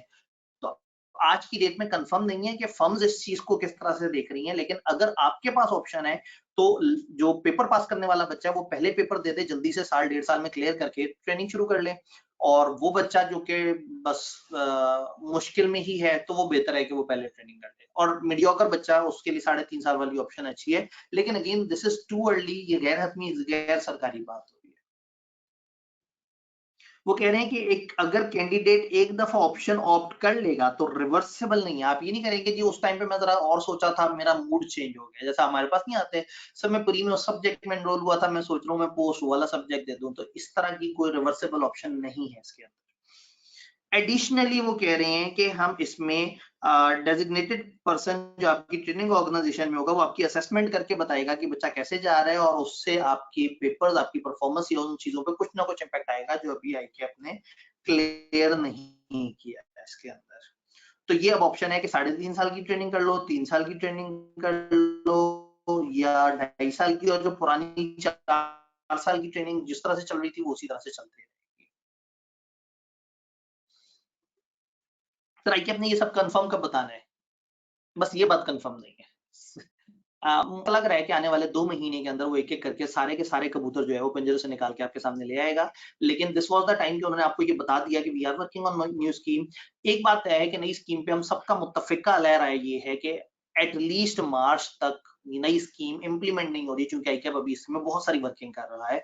और उनसे जो सिटिंग्स हुई हैं उसमें भी ये नज़र आया है कि वो जून से पहले, अगले साल की जून से पहले-पहले नई स्कीम के तहत किसी भी लेवल का पीआरसी हो, सीफैप हो या कैफ हो, उसका पेपर लेने के बारे में नहीं सोच रहे। तो यू आर सेफ। लेकिन ये जरूर पता है कि 6 महीने बाद कुछ चीजें चेंज होने वाली हैं। इसलिए मैंने आज आपको बताया कि आप बीलो सीलो के साथ क्या करें या सीएमए के साथ क्या करें। नहीं जी, फिर वो जो special strategic case study paper है, उन्होंने कहा जी इसके अंदर हम हमारा केस स्टडी होगा जिसमें आप कॉम्प्लेक्स बिजनेस इश्यूज पे बात कर रहे होंगे। मजेदार बात ये है कि 20 से 30 दिन पहले आपको केस स्टडी पकड़ा देगा, आपसे कहेगा भाई ये एक किताबचा ये पढ़ो, जैसे यूनिवर्सिटीज वगैरह में होता है। 20-30 दिन पहले आपके पास चीजें आ गई, आप उसे पढ़ेंगे, फिर पेपर वाले दिन अचानक से वो उसके ऊपर बहुत सारे सवाल पूछ के आपसे असेस करेगा कि आप उसको हर तरह से एनालाइज कर सकते हो या नहीं। ये एक मजेदार काम होगा। 20-30 दिन पहले आपके पास डाटा मौजूद होगा, आप काफी सारे एनालिसिस कर चुके होंगे, और जब आप पेपर में जाएंगे तो आप ज्यादा बेहतर तरीके से ड्राफ्ट कर सकेंगे अपने रिस्पॉन्सेज। इस तरह का आईसीएडब्ल्यू में एग्जाम होता है, तो हमारे पास बहुत ज्यादा गाइडेंस आईसीडब्ल्यू से मिल जाएगी, और इस पेपर की तैयारी करना फिर उतना मुश्किल नहीं होगा जितना एक अनसीन एमएसए का पेपर होता था। एमएसए 1-2 उन्होंने खत्म कर दिया। वो कह रहे हैं कि यहाँ थ्योरेटिकल कॉन्सेप्ट आप रियल उसमें लगा सकते हैं, और यहाँ पे आपका एसपीएम यानी कि बिजनेस वाला जो पेपर था वो इसमें होगा, और कुछ इसमें न्यूमेरिकल बीएफडी का पोर्शन होगा, और मिला के एक बड़ी सी केस स्टडी बना देंगे। तो दिस इज गुड। हमारे चार्टर्ड अकाउंटेंट ने जब बिजनेस में अपने आप को लेके चलना होता है तो ये पेपर वाकई एक अच्छा पेपर होगा जिससे मजा आएगा। कैंडिडेट चाहे तो सेल्फ स्टडी करें, चाहे तो क्लासेस ले लें। मैं जो है ना, मैं फायर के थे, मैं गोली मार देनी है भाई। फिर पैसे क्यों लेके फरार रही थी से, बेचारे जो है ना पैसे दे दे के कब जाते हैं, और ये बच्चों से कहते हैं जी दिल करे तो पढ़ लेना, ना दिल करे तो ना पढ़ लेना। चलो कोई बात नहीं, खैर। हर 6 महीने में इसके इम्तिहान हो रहे होंगे। और अगेन अभी इसका प्री रेक्विजिट बताएंगे आप कितना पास करेंगे तो यहाँ तक पहुंचेंगे, आपको पूरा सीफैप खत्म करने के बाद इसकी अटेम्प्ट देनी होगी। अभी बहुत सारे छोटे छोटे से इफ्स एंड बट्स इसमें आने वाले। ये उन्होंने एक रूट समझाने की कोशिश की है। उन्होंने कहा जी ये जो आपके एग्जिस्टिंग रूल की ट्रेनिंग है, या वो जो 4 पेपर सीफैप के कर लें फिर उसकी ट्रेनिंग है, ये अनइंटरप्टेड ट्रेनिंग है। उन्होंने साबित करने की कोशिश की है कि 5 साल 2 महीने से लेके 6 साल 2 महीने के दरमियान ये होगा। आपको पता है इस तरह का चार्ट ना फ्रंट ऑफिस वाले बनाते हैं। बच्चों से कहते हैं बच्चों अब आ गए हो, 2 महीने में आपका पीआरसी हो जाएगा, 1.5 साल में आपका कैफ हो जाएगा। सीफैप तो आप ट्रेनिंग के दौरान ही कर लोगे सारा का सारा। ट्रेनिंग 3.5 साल की है, तो चलो भाई 3.5 साल ये हो गए, 1.5 साल ये हो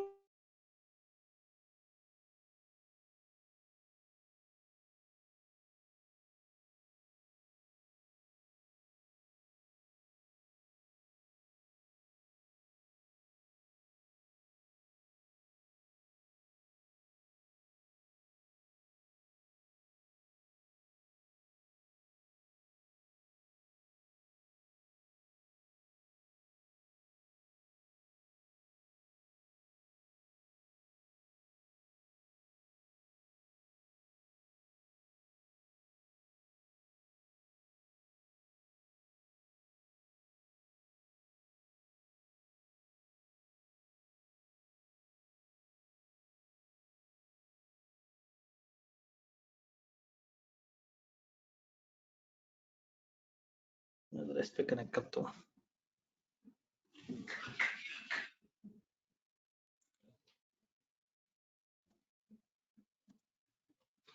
नहीं जी, हमारी आवाज वापस आ चुकी है।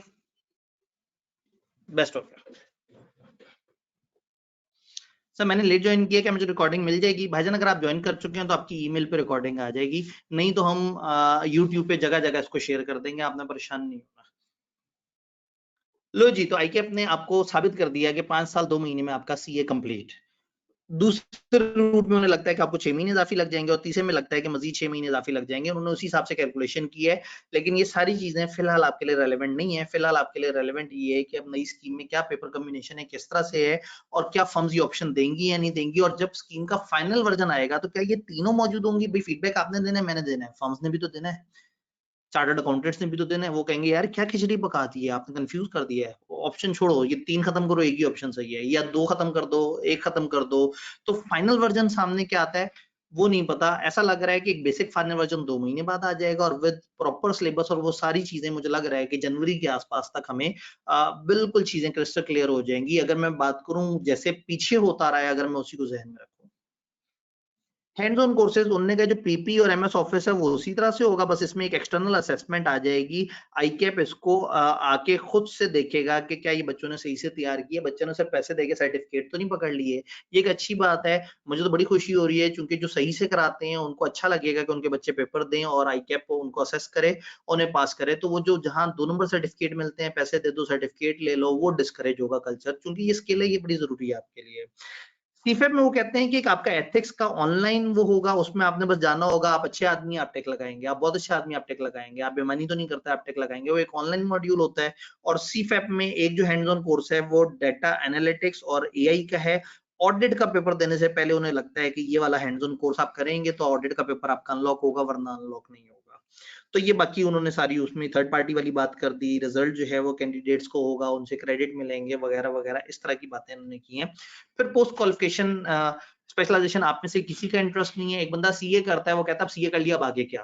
तो वो कहते हैं अगर आपने किसी भी खास फील्ड को चूज करना है तो उसमें हम आपको स्पेशलाइजेशन अलाउ करेंगे, वो आपको कुछ करिकुलम बताएंगे, आपसे पेपर लिया करेंगे, और आपको वो एडिशनल सर्टिफिकेशन भी दे देंगे। तो चार्टर्ड अकाउंटेंट कहेगा कि जी मैं चार्टर्ड अकाउंटेंट हूँ और स्पेशलिस्ट हूँ मैं इस टेक्नोलॉजी में। तो हो सकता है इसमें टैक्स का भी वो ऐड कर दें, लॉ का भी ऐड कर दें। तो अभी उनका प्लान ये है कि बहुत सारी पोस्ट क्वालिफिकेशन स्पेशलाइजेशन लेके आए। तो उन्होंने कहा जी अभी फिलहाल हमारे वो है, और these are subject to change based on emerging trend और इंडस्ट्री की डिमांड क्या है। तो इंडस्ट्री की डिमांड के हिसाब से वो नई नई सर्टिफिकेशंस लाते रहेंगे। लेकिन ये उनके लिए जिनका सीए पूरा हो जाए, तो आप लोग शायद गलत ऑडियंस है फिलहाल। स्टिल कंफ्यूजन अभी भी हैं, यानी कि जो नई स्कीम की हमने जो बातें की हैं, इसमें क्या क्या हमें समझ आ रहा है, क्या क्या हमें समझ नहीं आ रहा, कौन सी ऐसी चीज है जो बिल्कुल क्लियर है और कौन सी ऐसी चीज है जो अभी जिसमें डाउट है। तो थोड़ा सा उसको मैप बना लेते हैं। आज की डेट में हमें नंबर ऑफ पेपर्स पता है, हमें तकरीबन सिलेबस ऑफ 5 पेपर्स पता है, हमें ग्रुप ए और ग्रुप बी वाली बात पता है, हमें कुछ ना कुछ और बातें पता है। हमें क्या नहीं पता? पेपर टू पेपर एग्जामिशन हमें नहीं पता।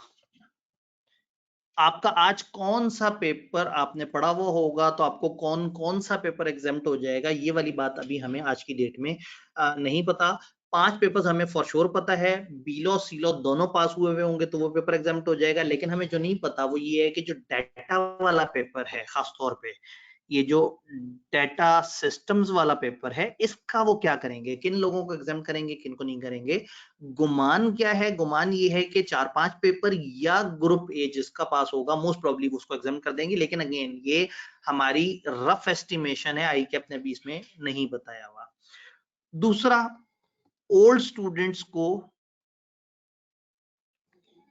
वो किस तरह से इसमें लेके आएंगे, उनकी अटेम्प्ट्स का क्या मामला होगा, उनके अटेम्प्ट्स को कैसे रिस्टोर करेंगे, उनके अटेम्प्ट्स किस तरह से बेहतर होंगी, ये हमें नहीं पता। हमें सिलेबस नहीं पता नई स्कीम वालों के, हमें फाइनल का ट्रांजिशनल टाइम नहीं पता, फाइनल का टाइम टू शिफ्ट, कि किस वक्त फाइनल के लोग नई वाली चीज पे शिफ्ट होंगे, किस वक्त वो नई वाली चीज को सही से देख सकेंगे, ये चीज अभी हमें नहीं पता। हमें एक्सपेक्टेड फर्स्ट अटेम्प्ट का नहीं पता।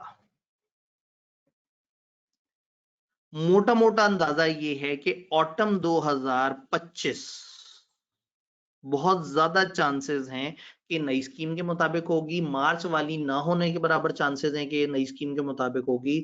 लेकिन फाइनल की पहली अटेम्प्ट कब होगी, पीआरसी कब से होगा, अभी हमें नहीं पता। लेकिन हमारी रफ एस्टिमेशन ये है कि ऑटम 2025 नई स्कीम के मुताबिक कैफ का, और जून से आगे जितने भी पीआरसी आएंगे वो नई वाली स्कीम के मुताबिक, और जो दिसंबर 2025 का सीए फाइनल है वो नई वाली स्कीम के मुताबिक होगा।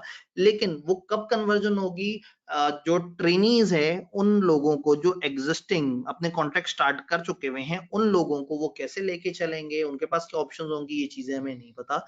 तो कुछ चीजें ऐसी हैं जिसमें अभी भी डाउट्स हैं।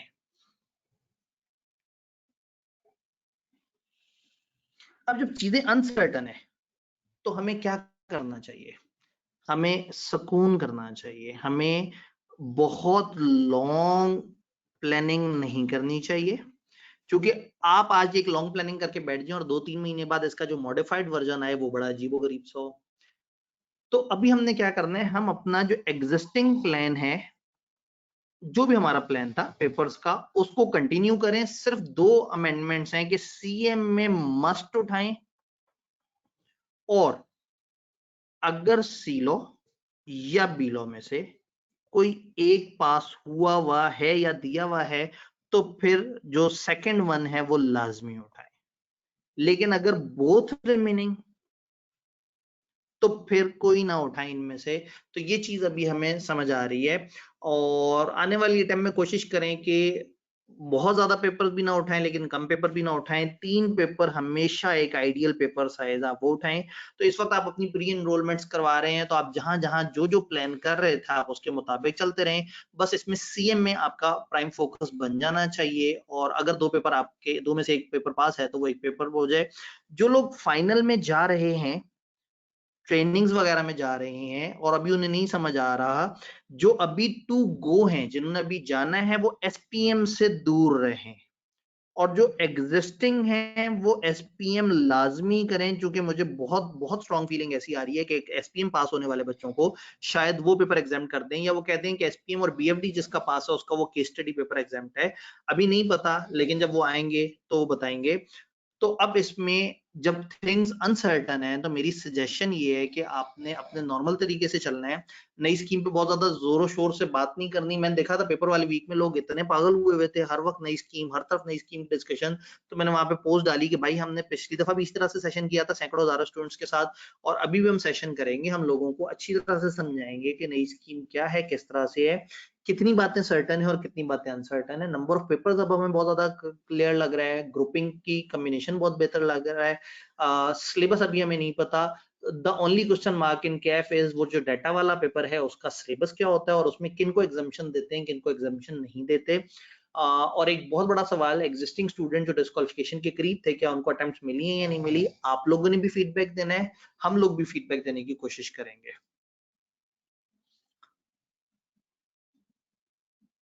ठीक है जी, तो इसमें अगेन ये वो वाली स्लाइड जिसका आप लोगों को इंतजार था। आप लोगों का बहुत बहुत शुक्रिया, आपने बड़ा पेशेंस से हमें सुना। अब अगर आपके कोई सवाल हैं तो आप सवाल पूछ सकते हैं, और अगर आप मिस भी कर दें अभी तो कोई बात नहीं है। मेरा ईमेल एड्रेस आपके सामने है, atifabdifca@gmail.com। और उसके अलावा एक व्हाट्सएप नंबर है जिसमें कंबाइंड में और हमारे साथ जो सीए फाइनल के वाइस प्रिंसिपल हैं सर उसामा वहीद, हम लोग इस नंबर पे कंबाइंड अवेलेबल होते हैं। मेनली सर वो समझ में आंसर कर रहे होते हैं, लेकिन अगर एक ऐसा सवाल है जिसमें आप चाहते हैं कि इसमें डायरेक्टली मैं जवाब दूं तो मुझे फॉरवर्ड कर देते हैं और हम उसको लेके चलते हैं। तो मेरे तक पहुंचने का फास्टेस्ट तरीका है ईमेल। आप ईमेल करें, मैं ईमेल्स को बड़ा रेगुलरली देख रहा होता हूँ, जवाब दे रहा होता हूँ। अनलेस जैसे आज ये सेशन था, मैं पूरी रात बैठ के इसके ऊपर वर्किंग कर रहा था, तो मैं बस कल की ईमेल्स को नहीं रिप्लाई कर सका, लेकिन आज रात बैठूंगा तो सारी ईमेल्स दोबारा से रिप्लाई हो जाएंगी। तो कोई भी सवाल होगा आप इधर भी कर सकते हैं। अब मैं आपके सिर्फ सवाल देख रहा हूँ और उसको जवाब दे रहा हूँ। कोशिश करेंगे मैक्सिमम सवालों का आंसर हो जाए, लेकिन फिर भी अगर कोई चीज आपका कोई सवाल रह गया तो वो ईमेल मौजूद, आप उस ईमेल पे भी पूछ सकते हैं।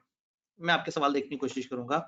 अब अगर आप अपना स्पेसिफिक केस बताएंगे, सर मैं वो स्टूडेंट हूं, मेरा वो पेपर और वो पेपर ऐसे रहता है, तो फिर मुश्किल होगा। इस तरह के इंडिविजुअल सवाल आप मुझे मेल कर सकते हैं। लेकिन ओवरऑल अगर कोई सवाल, सर 2025 मार्च में मेरी फर्स्ट कैफ की अटेम्प्ट है तो मैं कौन से सब्जेक्ट चूज करूं, आपको फिर असूलन उठाना चाहिए रिपोर्टिंग, टैक्स और सीएम में। सर जिनका सर बिजनेस लॉ पास है वो ग्रुप बी सी लॉ दे सकते हैं जी। ग्रुप बी के सी लॉ पे कोई पाबंदी नहीं है, वो दिया जा सकता है। जिसका बी लॉ पास है वो फॉर श्योर सी लॉ दें। आप उस नए बड़े पेपर से अपनी जान छुड़ा लें, वो बहुत अच्छी बात है। सर ये स्कीम 25 सितंबर में इंप्लीमेंट होगी जी। थोड़ी देर पहले मैं यही कह रहा था कि मेजॉरिटी ऑफ द चांसेस यही हैं कि ये ऑटम 2025 यानी सितंबर 2025 में हो। ये जो अभी 6 महीने हैं इसमें जो अटेम्प्ट है मोस्ट प्रोबेबली इसमें कोई चेंज नहीं है इंशाल्लाह ताला। गैर हतमी गैर सरकारी बात, अगर आईकेप ने बीच में कोई नई अनाउंसमेंट कर दी तो आईकेप जाने, लेकिन हमारी अंडरस्टैंडिंग यही है कि ये अगले 6 महीने आप लोगों को कोई टेंशन नहीं होनी चाहिए, सिवाय इसके कि आप उससे अगले वाले पेपर्स को आज से असेस करके अपनी प्लानिंग इस वक्त उस तरह की कर लें। सर बीलो दिया हुआ अगर फेल हो जाए तो दोबारा दें जी। अगर बीलो दिया है और वो थोड़े से मार्जिन से फेल होता है इसका मतलब है you were good in that, फिर बीलो सीलो दोनों दें। लेकिन अगर बहुत बड़े मार्जिन से फेल हो जाता है तो फिर रहने दें। आप फिर खामखा उस पे टाइम लगाएंगे और आप बीलो सीलो दोनों को रहने दें। नई स्कीम में फिर बड़ा पेपर दीजिएगा और इस वक्त कुछ और उठा लें। सर बीएफडी और रिपोर्टिंग उठा सकते हैं दिसंबर 25 वाले बैच, क्या इसमें कोई चेंजेस नहीं? रिपोर्टिंग में भी कोई चेंज एक्सपेक्टेड नहीं है और बीएफडी में भी कोई चेंज एक्सपेक्टेड नहीं है। आप ये दोनों उठा सकते हैं। इवन कॉर्पोरेट लॉ में भी कोई चेंज एक्सपेक्टेड नहीं है। जो पेपर हिट हो रहे हैं नई स्कीम से वो एसपीएम है, वो ऑडिट का पेपर है। इवन टैक्स भी आप उठा सकते हैं, और टैक्स आइडियली उठाना चाहिए जून की अटेम्प्ट में, क्योंकि तब तक किताबें आई हुई होती हैं। जो दिसंबर की अटेम्प्ट में आप टैक्स उठाएंगे ना तो उसमें सिलेबस में बहुत ज्यादा चेंज आ रही होती है, क्योंकि नया नया फाइनेंस बिल आया होता है। तो टीचर्स की किताबें सितंबर में तो जाके आती हैं। सर मैंने क्वालिफाइंग अटेम्प्ट दी है, क्या मुझे डाटा सिस्टम देना पड़ेगा, क्या मुझे रिस्क है? मोस्ट प्रोबली अगर आप बिल्कुल आखिरी अटेम्प्ट देके बैठे हुए हैं, I am very much clear कि आपको नहीं देना पड़ेगा इंशाल्लाह। आईकेप की जिम्मेदारी कोई नहीं ले सकता, लेकिन जो फीलिंग है जो इस डॉक्यूमेंट से और इससे पीछे जो हमारी सेटिंग्स हुई है उसमें यही लग रहा है कि वो नया वाला पेपर जिनके आखिरी 1 2 2 3 पेपर रहते होंगे उनको इंशाल्लाह तंग नहीं करेंगे वो। सर क्या FR1 और ऑडिट साथ रखा जाए तो FR1 आता हो तो देखें, आइडियली FR1 के बाद ऑडिट उठाना फिर भी थोड़ा सा समझ आता है। FR2 से पहले ऑडिट पढ़ रहे हैं मजबूरी में तो ठीक है और बात है, लेकिन अगर आपने FR1 भी पूरा नहीं पढ़ा हुआ तो फिर ऑडिट आपको तंग करेगा। वो थोड़ा सा मैच्योर पेपर है। सर बीलो मेरा पास है और मैं रीअपीयर हो रहा हूँ FR1 टैक्स सीएमए में, लेकिन अगर मैं ऑप्ट कर लूँ सीलो तो कोई ऑफ नहीं आएगा। तो फिर इसमें से एक पेपर ड्रॉप कर लें, फिर टैक्स को ड्रॉप कर लें और फिर सीलो उठा लें, ताकि कम से कम सीलो में आपको पिछले दिन छुट्टी नहीं चाहिए होती। अगर आपने एक चीज तैयार की हुई है तो पेपर से पिछले दिन आपने तेजी से रिवाइज करना होता है। बट सीलो पास होने से ना आपका एक बड़ा पेपर एग्जाम हो जाएगा, तो वो जरूर कर लें। सीलो लाजमी कहीं ना कहीं अपने प्लान में फिट कर लें। 4 पेपर मत करें, टैक्स से रिप्लेस कर दें, कोई मसला नहीं। सर जिनका एक पेपर पास हो ग्रुप ए का, क्या वो ग्रुप बी का कोई भी पेपर दे सकते हैं? देखिए आज की डेट में कोई रिस्ट्रिक्शन नहीं है, आज की डेट में सिर्फ 2 रिस्ट्रिक्शंस हैं। FR2 नहीं दे सकते जब तक FR1 पास ना हो, MFA नहीं दे सकते जब तक CMA पास ना हो। उसके अलावा कोई रिस्ट्रिक्शन नहीं है। ग्रुप बी के 2 पेपर आजाद हैं, ऑडिट का पेपर आजाद है, कंपनी लॉ का पेपर आजाद है। तो कंपनी लॉ को तो एज अर्ली एज पॉसिबल पकड़ लें अगर आपका बी लॉ रहता है तो, या बी लॉ पास हुआ है तो। सर अकाउंटिंग मस्ट तो नहीं होगी जी। शुरू में ICAP वाले इस तरह से कह रहे थे, लेकिन जो ये ड्राफ्ट आया और उससे पीछे डिस्कशन हुई है, ऐसा लग रहा है कि वो मर्ज करने का प्लान नहीं कर रहे। लेकिन वही बात है कि ये चीजें अभी गैर हतमी है, शायद 1-2 महीने बाद हम दोबारा से एक फाइनल वर्जन के ऊपर मिल रहे हो तो हम उस वक्त भी चीजों को देख लेंगे।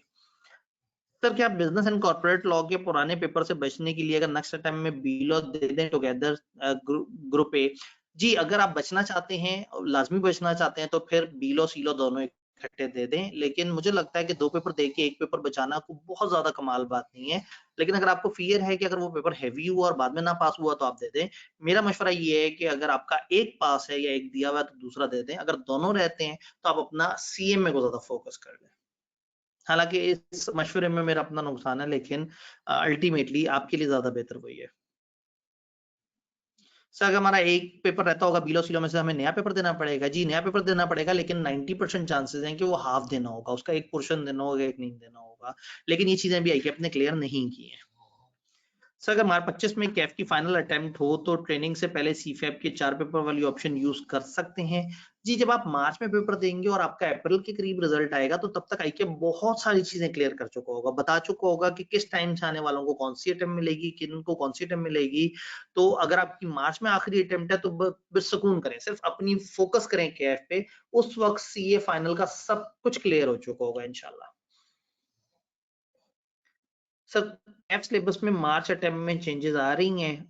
अपेरेंटली अभी तक ऐसा नहीं है। मैं अगर ICAP की जगह होता तो मैं किताब भी ना चेंज करता और सिलेबस भी चेंज ना करता। अगर 6 महीने बाद फिर से चीजें चेंज होनी है तो आज वाली चीजें चेंज करने का फायदा नहीं है। तो आई स्ट्रांगली बिलीव कि ना आपकी किताबें चेंज होंगी ना आपका सिलेबस चेंज होगा मार्च के लिए। मुझे बहुत ज्यादा 90% से ज्यादा चांस है कि ऐसा ही होगा कि चेंज नहीं होगी।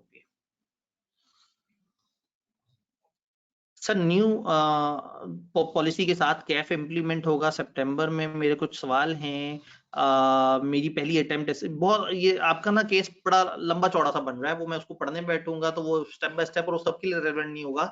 मेरा ईमेल आपको सामने नजर आ रहा है, आप ईमेल भेज दें, मैं डिटेल से एक आध दिन में तसल्ली से आपको पूरा पॉइंट बाय पॉइंट जवाब दे दूंगा इंशाल्लाह। आप यही कॉपी पेस्ट कर दें मेरे मेल में। सर अभी के लिए टैक्स CM में सी लॉ कैसा है? बड़ा अच्छा है। अगर आपका FR1 पास हुआ हुआ है या आपने दिया हुआ है तो ये बड़ा मजे का कॉम्बिनेशन है। टैक्स CM में सी लॉ, प्रेज्यूम कि आपका बी लॉ पास हुआ हुआ है। सर ग्रुप 1 क्लियर करना जरूरी है डाटा सिस्टम के एग्जामिनेशन के लिए? ये अभी नहीं पता। देखें मैं भी आपको मशवरा दे रहा हूँ कि अगर आपका बी लॉ सी लॉ रहता है तो मत दे। अगर ICAP ये रूल ले आया कि जिसका ग्रुप ए पास होगा उसको एग्जामिनेशन मिलेगी तो फिर लाजमी उठा लें। फिर क्या करें, फिर बीलो सीलो दोनों इकट्ठे उठा लीजिएगा। लेकिन आज की डेट में अभी ICAP ने नहीं क्लियर किया कि डाटा सिस्टम्स वाले के साथ वो क्या करेंगे। 2 आइडियाज हमारे जहन में हैं, जो हमने उनसे डिस्कशन की थी तो 2 बातें सामने आई थी। एक ये था जिसका ग्रुप ए पास होगा उसको एग्जाम कर देंगे, एक था जिसके 5 पेपर पास होंगे उसको एग्जाम कर देंगे। लेकिन अभी अभी वो चीज सामने नहीं आई, तो मैं नहीं चाह रहा कि मैं गलत होप या गलत कैलकुलेशन आपको दे दूं। सर्टन होने पे ज्यादा बेहतर होगी बात। सर CMA पास होने से कौन कौन सा पेपर एग्जाम्प्ट हो जाएगा? जी CMA की बेस पे मैनेजमेंट अकाउंटिंग वाला पेपर मोस्ट प्रोबब्ली एग्जाम्प्ट होगा, मोस्ट प्रोबब्ली, गैर हतमी गैर सरकारी।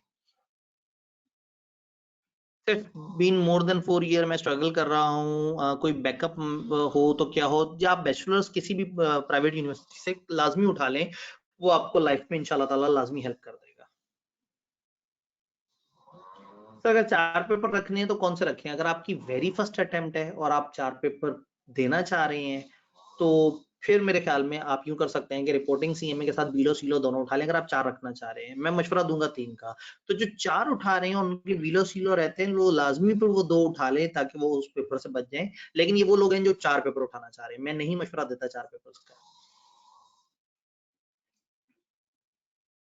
सर जो इस दफा कैफ पास कर लेंगे उनके पास ऑप्शन होगा CFAP में चूज करने का? मुझे नहीं लग रहा। जो इस दफा पास हो रहा होगा वो पुरानी स्कीम में रजिस्टर हो रहा होगा। लेकिन जब तक आप पास होंगे कुछ ना कुछ और क्लैरिटी आ चुकी होगी। लेकिन मेरे ख्याल में जो इस दफा कैफ पास कर रहे होंगे वो इस वक्त बहुत ज्यादा लंबा चौड़ा ना सोचें।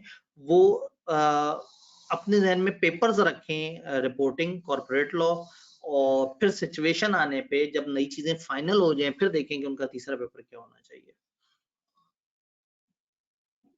सर क्या अपकमिंग सीफेप की दिसंबर अटेम्प्ट में कोई पेपर दे सकते हैं? जी अगर आपकी अटेम्प्ट ड्यू हुई भी है तो जरूर दें, फिर आप एसपीएम लाजमी दें। अभी थोड़े पहले मैं बता रहा था, फिर एसपीएम लाजमी दिया जाए। सर तो सीलो तो नहीं दे सकते अगर बीलो पास ना हो, ऐसी कोई लिमिट नहीं है। बीलो पास होने पे सीलो ड्यू नहीं होता, सीलो आजाद पेपर है, आप बीलो सीलो इकट्ठे दे सकते हैं, कोई इसमें पाबंदी नहीं है।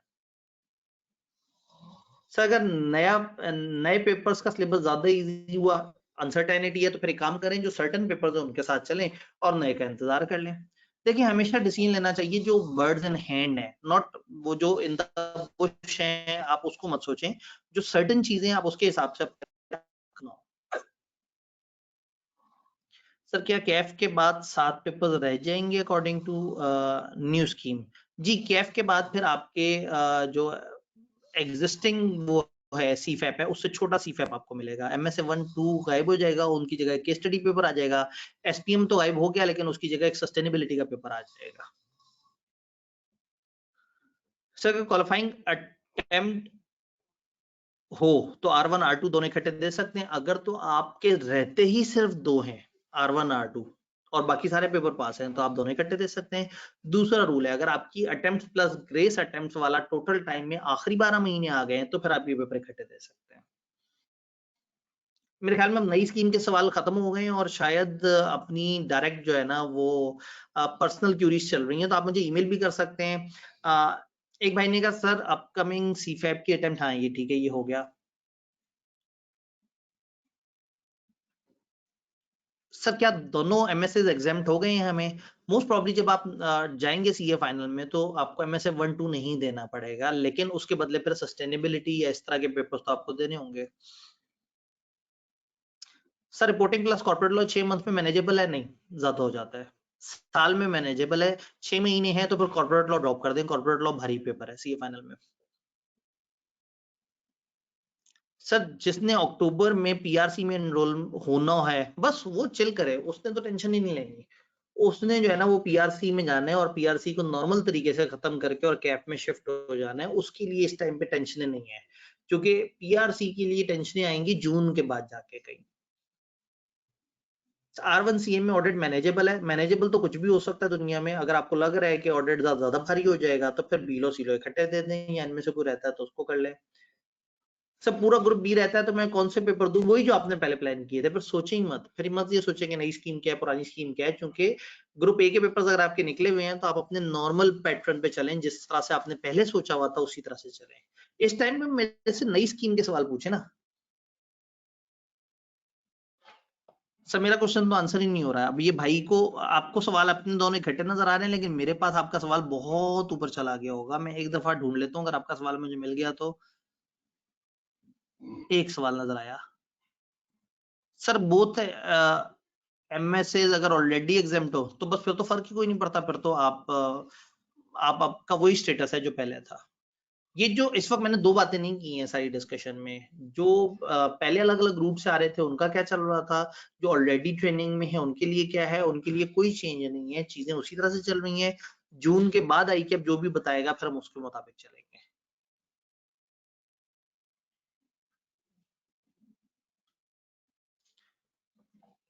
सर स्ट्रेटेजिक पेपर का बता दें थोड़ा डिटेल से। जो स्ट्रेटेजिक पेपर है ना, एक पेपर होता था बिजनेस का और एक फाइनेंस का।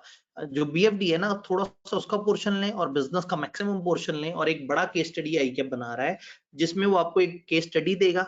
20-30 दिन पहले पेपर से आपको एक लंबा सा डॉक्यूमेंट दे देगा। किताबचा फर्ज करें 70-80 सफे का, फॉर एग्जाम्पल 70-80 ज्यादा हो जाते हैं, शायद 30-35 सफे का। आप उसे पढ़ेंगे, देखेंगे, उस केस को समझेंगे, उस पर रिसर्च करेंगे, उसके ऊपर वर्किंग करेंगे, अपनी कुछ वो शीटें बनाएंगे, एक्सेल पे वर्किंग करेंगे, सोचेंगे, देखेंगे। फिर जब आप पेपर में जाएंगे तो आपके सामने कुछ सवाल होंगे। उन सवालों को आपने गिवन डाटा और आपने जो वो अपनी वर्किंग बनाई है उसकी मदद से जवाब देना होगा। आई कैप जिस वक्त भी अटेम्प्ट लेने जा रहा होगा उससे साल पहले इसका मॉडल पेपर ले आएगा और वो दिखाएगा आपको कि हम इस तरह से पूछ रहे होंगे।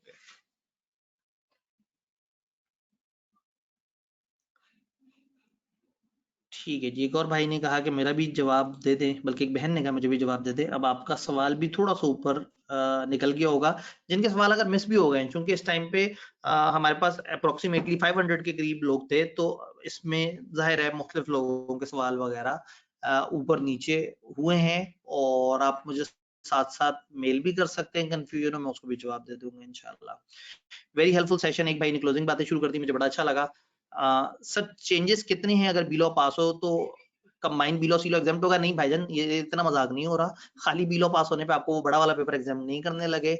हाँ, अगर दोनों पेपर पास हैं तो फिर एग्जाम हो जाएगा। सो ओल्ड स्कीम के मुताबिक मेरी लास्ट अटेम्प्ट ऑटम 25 है, तो क्या नई स्कीम में मुझे टाइम मिलेगा? ईमेल आईकेएफ को ईमेल करें, उनसे कहें कि जी आपका जो नई स्कीम का डॉक्यूमेंट है उसमें एक्स्ट्रा आप अटेम्प्ट दे रहे हैं कैफ के स्टूडेंट्स को, तो काइंडली मुझे भी इसमें कुछ वो करें।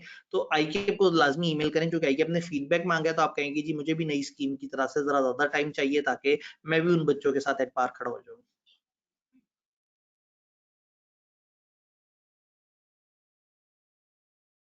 मेरे पास एक सवाल आया है पीपी और एमएस ऑफिस। जिन्होंने पीपी पास वो पीपी कर चुके हुए हैं उनको नया वाला पीपी नहीं करना, जिन्होंने एमएस ऑफिस कर लिया उन्होंने नया वाला नहीं करना। लेकिन ऑनवर्ड ये नई स्कीम इंप्लीमेंट होने के बाद पीपी और एमएस ऑफिस उन लोगों का ही क्लियर माना जाएगा जो आईकेएफ की टीम ने आके असेस किया होगा, और उसके बाद आपको सर्टिफिकेट मिलेगा। तो अब इसमें आईकेएफ खुद इन्वॉल्व होगा, किसी और थर्ड पार्टी को बीच में लेके आएगा और उनके थ्रू आपकी असेसमेंट करेगा। लेकिन जो इस वक्त कर रहे हैं, तो अगेन नई स्कीम आने से पहले पीपीएमएस ऑफिस करके निकाल लें, नहीं तो वो भी एक तरह का पेपर अगर बन गया तो वो भी फिर आवाजारी हो सकती है।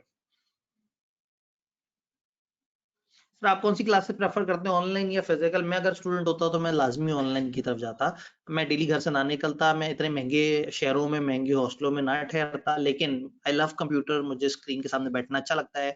मैं ऑर्गेनाइज हूँ, मैं अपना एक टाइम प्लान कर लेता हूँ। If you are not organize और आपको लगता है कि इर्द गिर्द बहुत सारे लोग नजर आएंगे और वो पढ़ रहे होंगे तो ही मेरा ध्यान होगा, तो फिर आपको फिजिकल में आना चाहिए। तो डिपेंड करता है, अगर आप स्ट्रक्चर्ड ऑर्गेनाइज स्टूडेंट हैं तो ऑनलाइन बड़ा अच्छा है। अगर आप समझते हैं कि मैं भी सबके दरमियान बैठ के ही शर्म खा के ही पढ़ सकता हूँ, तो फिर आप फिजिकल की तरफ आए। सर क्या ये 100% कंफर्म है कि बीलो और सीलो मार्च में अगर क्लियर हो जाए तो न्यू कंबाइंड पेपर देना नहीं होगा? 99.987%। मतलब अगर इन दो पेपरों के पास होने पे भी आईकेएफ ने एग्जामिशन नहीं दी, तो फिर तो मैं सबसे पहले जाके आईकेएफ हाउस को आग लगाने के बारे में सोच रहा हूँ कि इतना जुल्म ना करें। एक बच्चे ने दो पेपर पास कर लिए और आप उन्हीं दो को जोड़ के उसका सिलेबस कम कर रहे हैं, तो वो इतने बुरे नहीं है। मतलब मैंने देखा है कि जब भी वो एग्जामिशंस देते हैं, जब भी वो पेपर टू पेपर आपको रिलैक्स करते हैं, तो वो बहुत बहुत रैशनल बेसिस होती है। मेरे आईकेएफ से 100 इख्तलाफ हो सकते हैं, लेकिन इतनी लूट नहीं मची हुई कि वो दो पेपर पास हुए बच्चे को एक पेपर भी एग्जाम नहीं करेंगे। तो इस चीज के ना होने के बराबर चांसेस है। बट अगेन मैं आईकेएफ की गारंटी नहीं दे सकता, बट अगर वो ऐसा करेंगे तो मैं पक्का पक्का मैं भी उनसे नाराज हो जाऊंगा। कुट्टी। सर क्या नई स्कीम आपके हिसाब से पुरानी स्कीम से आसान है? मुझे ऐसा लग रहा है, ये मुझे थोड़ा सा बेहतर लग रही है। जो कॉस्ट को आगे लेके गए हैं इससे फायदा हुआ है। ऑल्दो पीछे डाटा वाला पेपर नहीं लेके आना चाहिए था उन्हें, लेकिन कॉस्ट आगे ले गए हैं। कॉस्ट खाम खा ग्रुप ए में जब थी तो लोग बिला वजह कॉस्ट उठा लेते थे FR1 के साथ और फिर मुश्किल में आ जाते थे। सर डिस्क्वालिफिकेशन का बता दें। डिस्क्वालिफिकेशन जो लोग करीब हैं वो आईकेएफ को मेल करें कि हमें भी नई स्कीम की तरह आप ज्यादा अटेम्प्ट्स दें। नई स्कीम के अंदर कैफ पूरा करने के लिए 5 साल यानी कि 10 अटेम्प्ट्स हैं, और अगर दो पेपर रह जाएंगे तो 1 साल एक्स्ट्रा यानी कि 12 अटेम्प्ट्स टोटल मिल जाएंगी आपको कैफ कंप्लीट करने के लिए।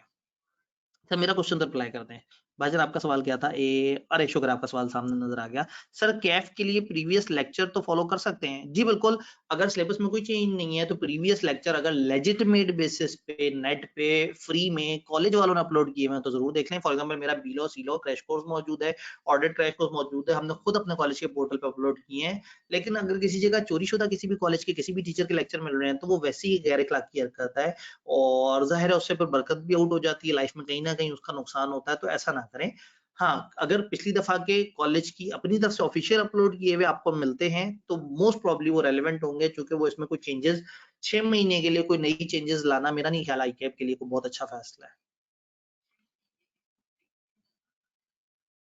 सर अगर दोनों एमएसए ऑलरेडी एग्जाम्ड हैं और ऑडिट रहता है तो क्या हम एआई और डाटा एनालिटिक्स के थ्रू से अनलॉक कर सकते हैं? भाई अगर आप जा चुके हुए हैं सीफैप में तो आपके लिए इस वक्त ऑडिट अनलॉक हुआ हुआ है। ये ऑडिट लॉक हो जाएगा जून के बाद मोस्ट प्रॉब्ली।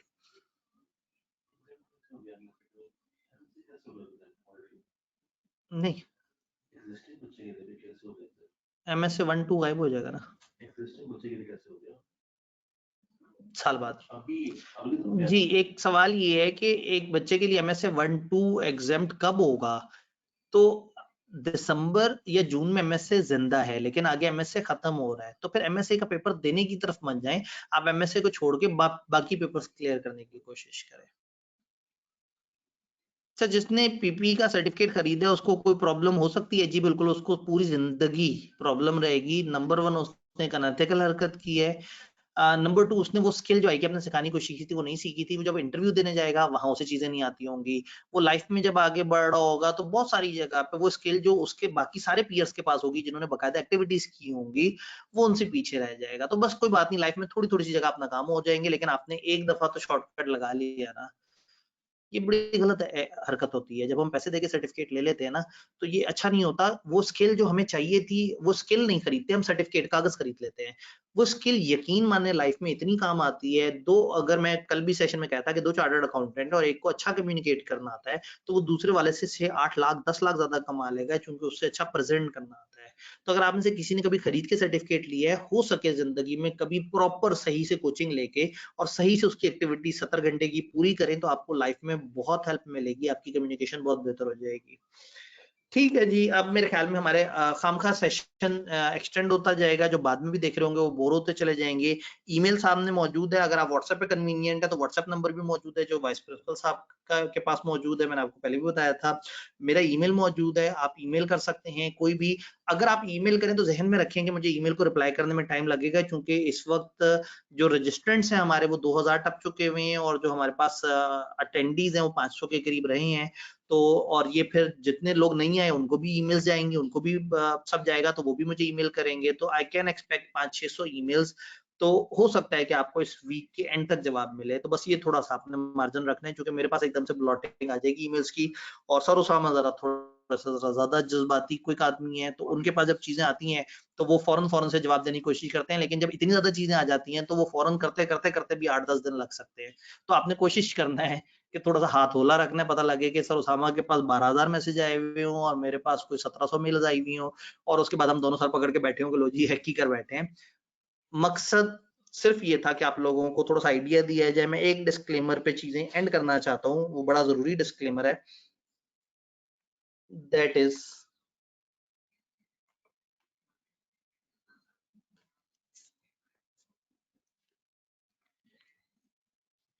कि ये जितनी भी हमने बात की है ये गैर हतमी, गैर सरकारी है। चीजें अभी फाइनल होनी बाकी हैं आईकैप की तरफ से, और इसमें गवर्नमेंट की एक अप्रूवल ड्यू है। मैं याद करा दूं दोबारा, 2021 की जुलाई को आईकैप ने एक स्कीम बताई थी, जो जनवरी-फरवरी 2022 में जाके गवर्नमेंट से अप्रूव हुई थी, 6-7 महीने बाद। तो आज आईकैप ने बता के अब अप्रूवल के लिए भेज दिया होगा। इसमें अमेंडमेंट्स होनी है, तो वो कह रहे हैं कि भाई जो आपके सामने ये अमेंड होगा, बायलॉज में चीजें चेंज होंगी और फेडरल गवर्नमेंट इससे अप्रूवल देगी। तो मरे से मरे 3-4 महीने ने लग जाने हैं। तो ये जितनी भी हम बात कर रहे हैं, this is subject to change. ये ड्राफ्ट है और शायद फाइनल वर्जन जब सामने आए तो 25-30% चेंज होगा। तो हमने देख लिया है कि हमने अपने आप को कैसे तैयार रखना है। जो सर्टेन चीज पता लग गई है वो भी समझ ली है, और जो अनसर्टेनिटीज है वो भी समझ ली है। अगर आपने कोई पोर्शन इसका मिस किया है, जब आप इसे खत्म करेंगे तो 4-5 घंटे बाद आपको एक ईमेल आएगी। उस ईमेल में इसकी रिकॉर्डिंग मौजूद होगी, आप उसको अटेंड करें, नहीं तो हम इसको यूट्यूब पे भी चढ़ा देंगे 5-6 घंटे या कल के दिन में। तो आपने बस उसको देखना है, समझना है। कोई कंफ्यूजन है मुझे मेल करनी है, और आईकैप को डिस्क्वालिफिकेशन या आपके अटेम्प्ट करीब है तो आईकैप को जरूर मेल करनी है कि क्या है, किस तरह से। हर पोर्शन सुनना है, सारे पोर्शन आपके लिए काम किए हैं। मुझे पता है आपके पास बहुत कीमती टाइम है, लेकिन यकीन माने पेपर्स के बाद वाले टाइम में वो जो आपने फेसबुक पे 25 घंटे लगाने हैं, कम से कम 1.5 घंटा लगा के सेशन का एक एक लफ्ज, एक एक लाइन, एक एक बात को समझना है, एब्जॉर्ब करना है, ताकि आपके लिए ज्यादा से ज्यादा फायदेमंद हो। तो एंड पे अगर आप जो है वो खुदाफिज कहना चाहें, कोई थैंक यू वगैरह कहना चाहें तो कोई बात नहीं है, खैर है। उससे क्या होगा कि मैं हौसले में आ जाऊंगा कि हाँ ठीक है, बस अब आप लोग इजी हो गए, आपको चीजें काफी हद तक समझ आ गई हैं। सर अब्रॉड जाने के लिए सीए क्वालिफिकेशन एनफ नहीं होती क्या? नेट नहीं जाएगा। मैं मोबाइल से कनेक्टेड हूँ। यस, हमारे अचानक से लाइट चली गई, लेकिन अल्हम्दुलिल्लाह मैं मोबाइल के नेट से कनेक्ट हो गया था अच्छे टाइम पे। तो बाहर जाने के लिए सीए एक अच्छी चीज है, लेकिन एहतियातन साथ-साथ बैचलर्स भी कर लें। हर मुल्क की रिक्वायरमेंट्स चेंज होती जा रही हैं। आईकैप अपने चार्टर्ड अकाउंटेंट को अगर आप आईकैप से अप्लाई करें तो वो उसको बता देते हैं, उसको इक्विवेलेंसी दिलवा के और दूसरे मुल्क जाने में हेल्प कर देता है।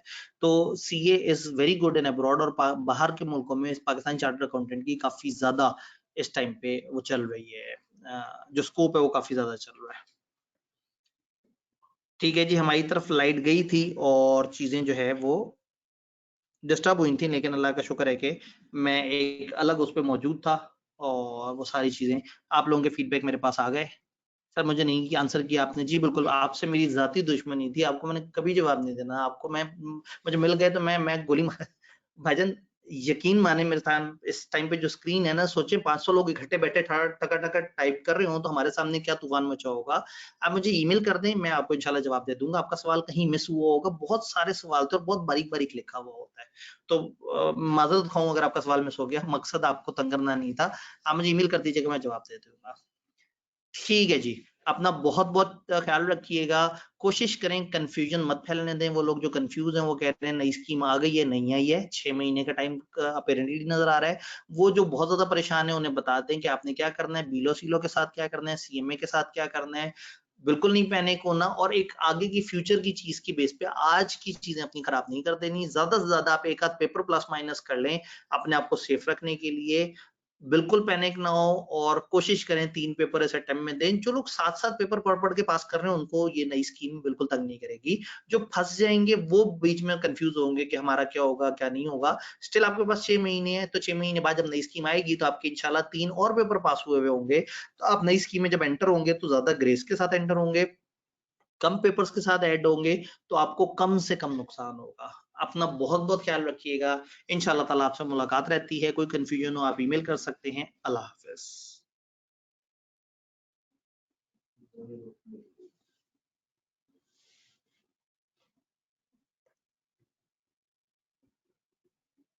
एक भाई ने कहा सर क्रैश कोर्स फ्री और रिज़ॉल्विंग ऑफ क्यूरी के लिए थैंक और बाकी सारी चीज़ें भी। देखिए, अगर ये नई स्कीम की अनाउंसमेंट ये इस तरह से वो होती है और हमें नज़र आता है कि सीलो बड़ा ज़रूरी हो जाता है, तो मोस्ट प्रोबब्ली हम जनवरी में जाके जनवरी-फरवरी में किसी तरह से सीलो आपको मुख़्तलिफ़ तरीके से अवेलेबल कर दें। वो लोग जिनको सीलो देने से बहुत फ़ायदा होगा, तो मैं कोशिश करूँगा। मैंने पिछली दफ़ा भी नई स्कीम जब आई थी, तो बीएमबीएस लोगों को फ्रीली अवेलेबल कर दिया था, उससे 3000 बच्चों को फ़ायदा हो गया था। अभी भी मेरी कोशिश ये होगी कि अगर चीज़ें फाइनल अनाउंस होती हैं, तो मैं कुछ ना कुछ ऐसा करूँ जिससे आप लोगों को नई स्कीम में जब आप स्टेप इन करें तो इंशाल्लाह फ़ायदा हो और मुझे भी थोड़ी-सी दुआएँ समेटने का मौका मिल जाए। अपना ख़्याल रखिएगा। अल्लाह हाफ़िज़।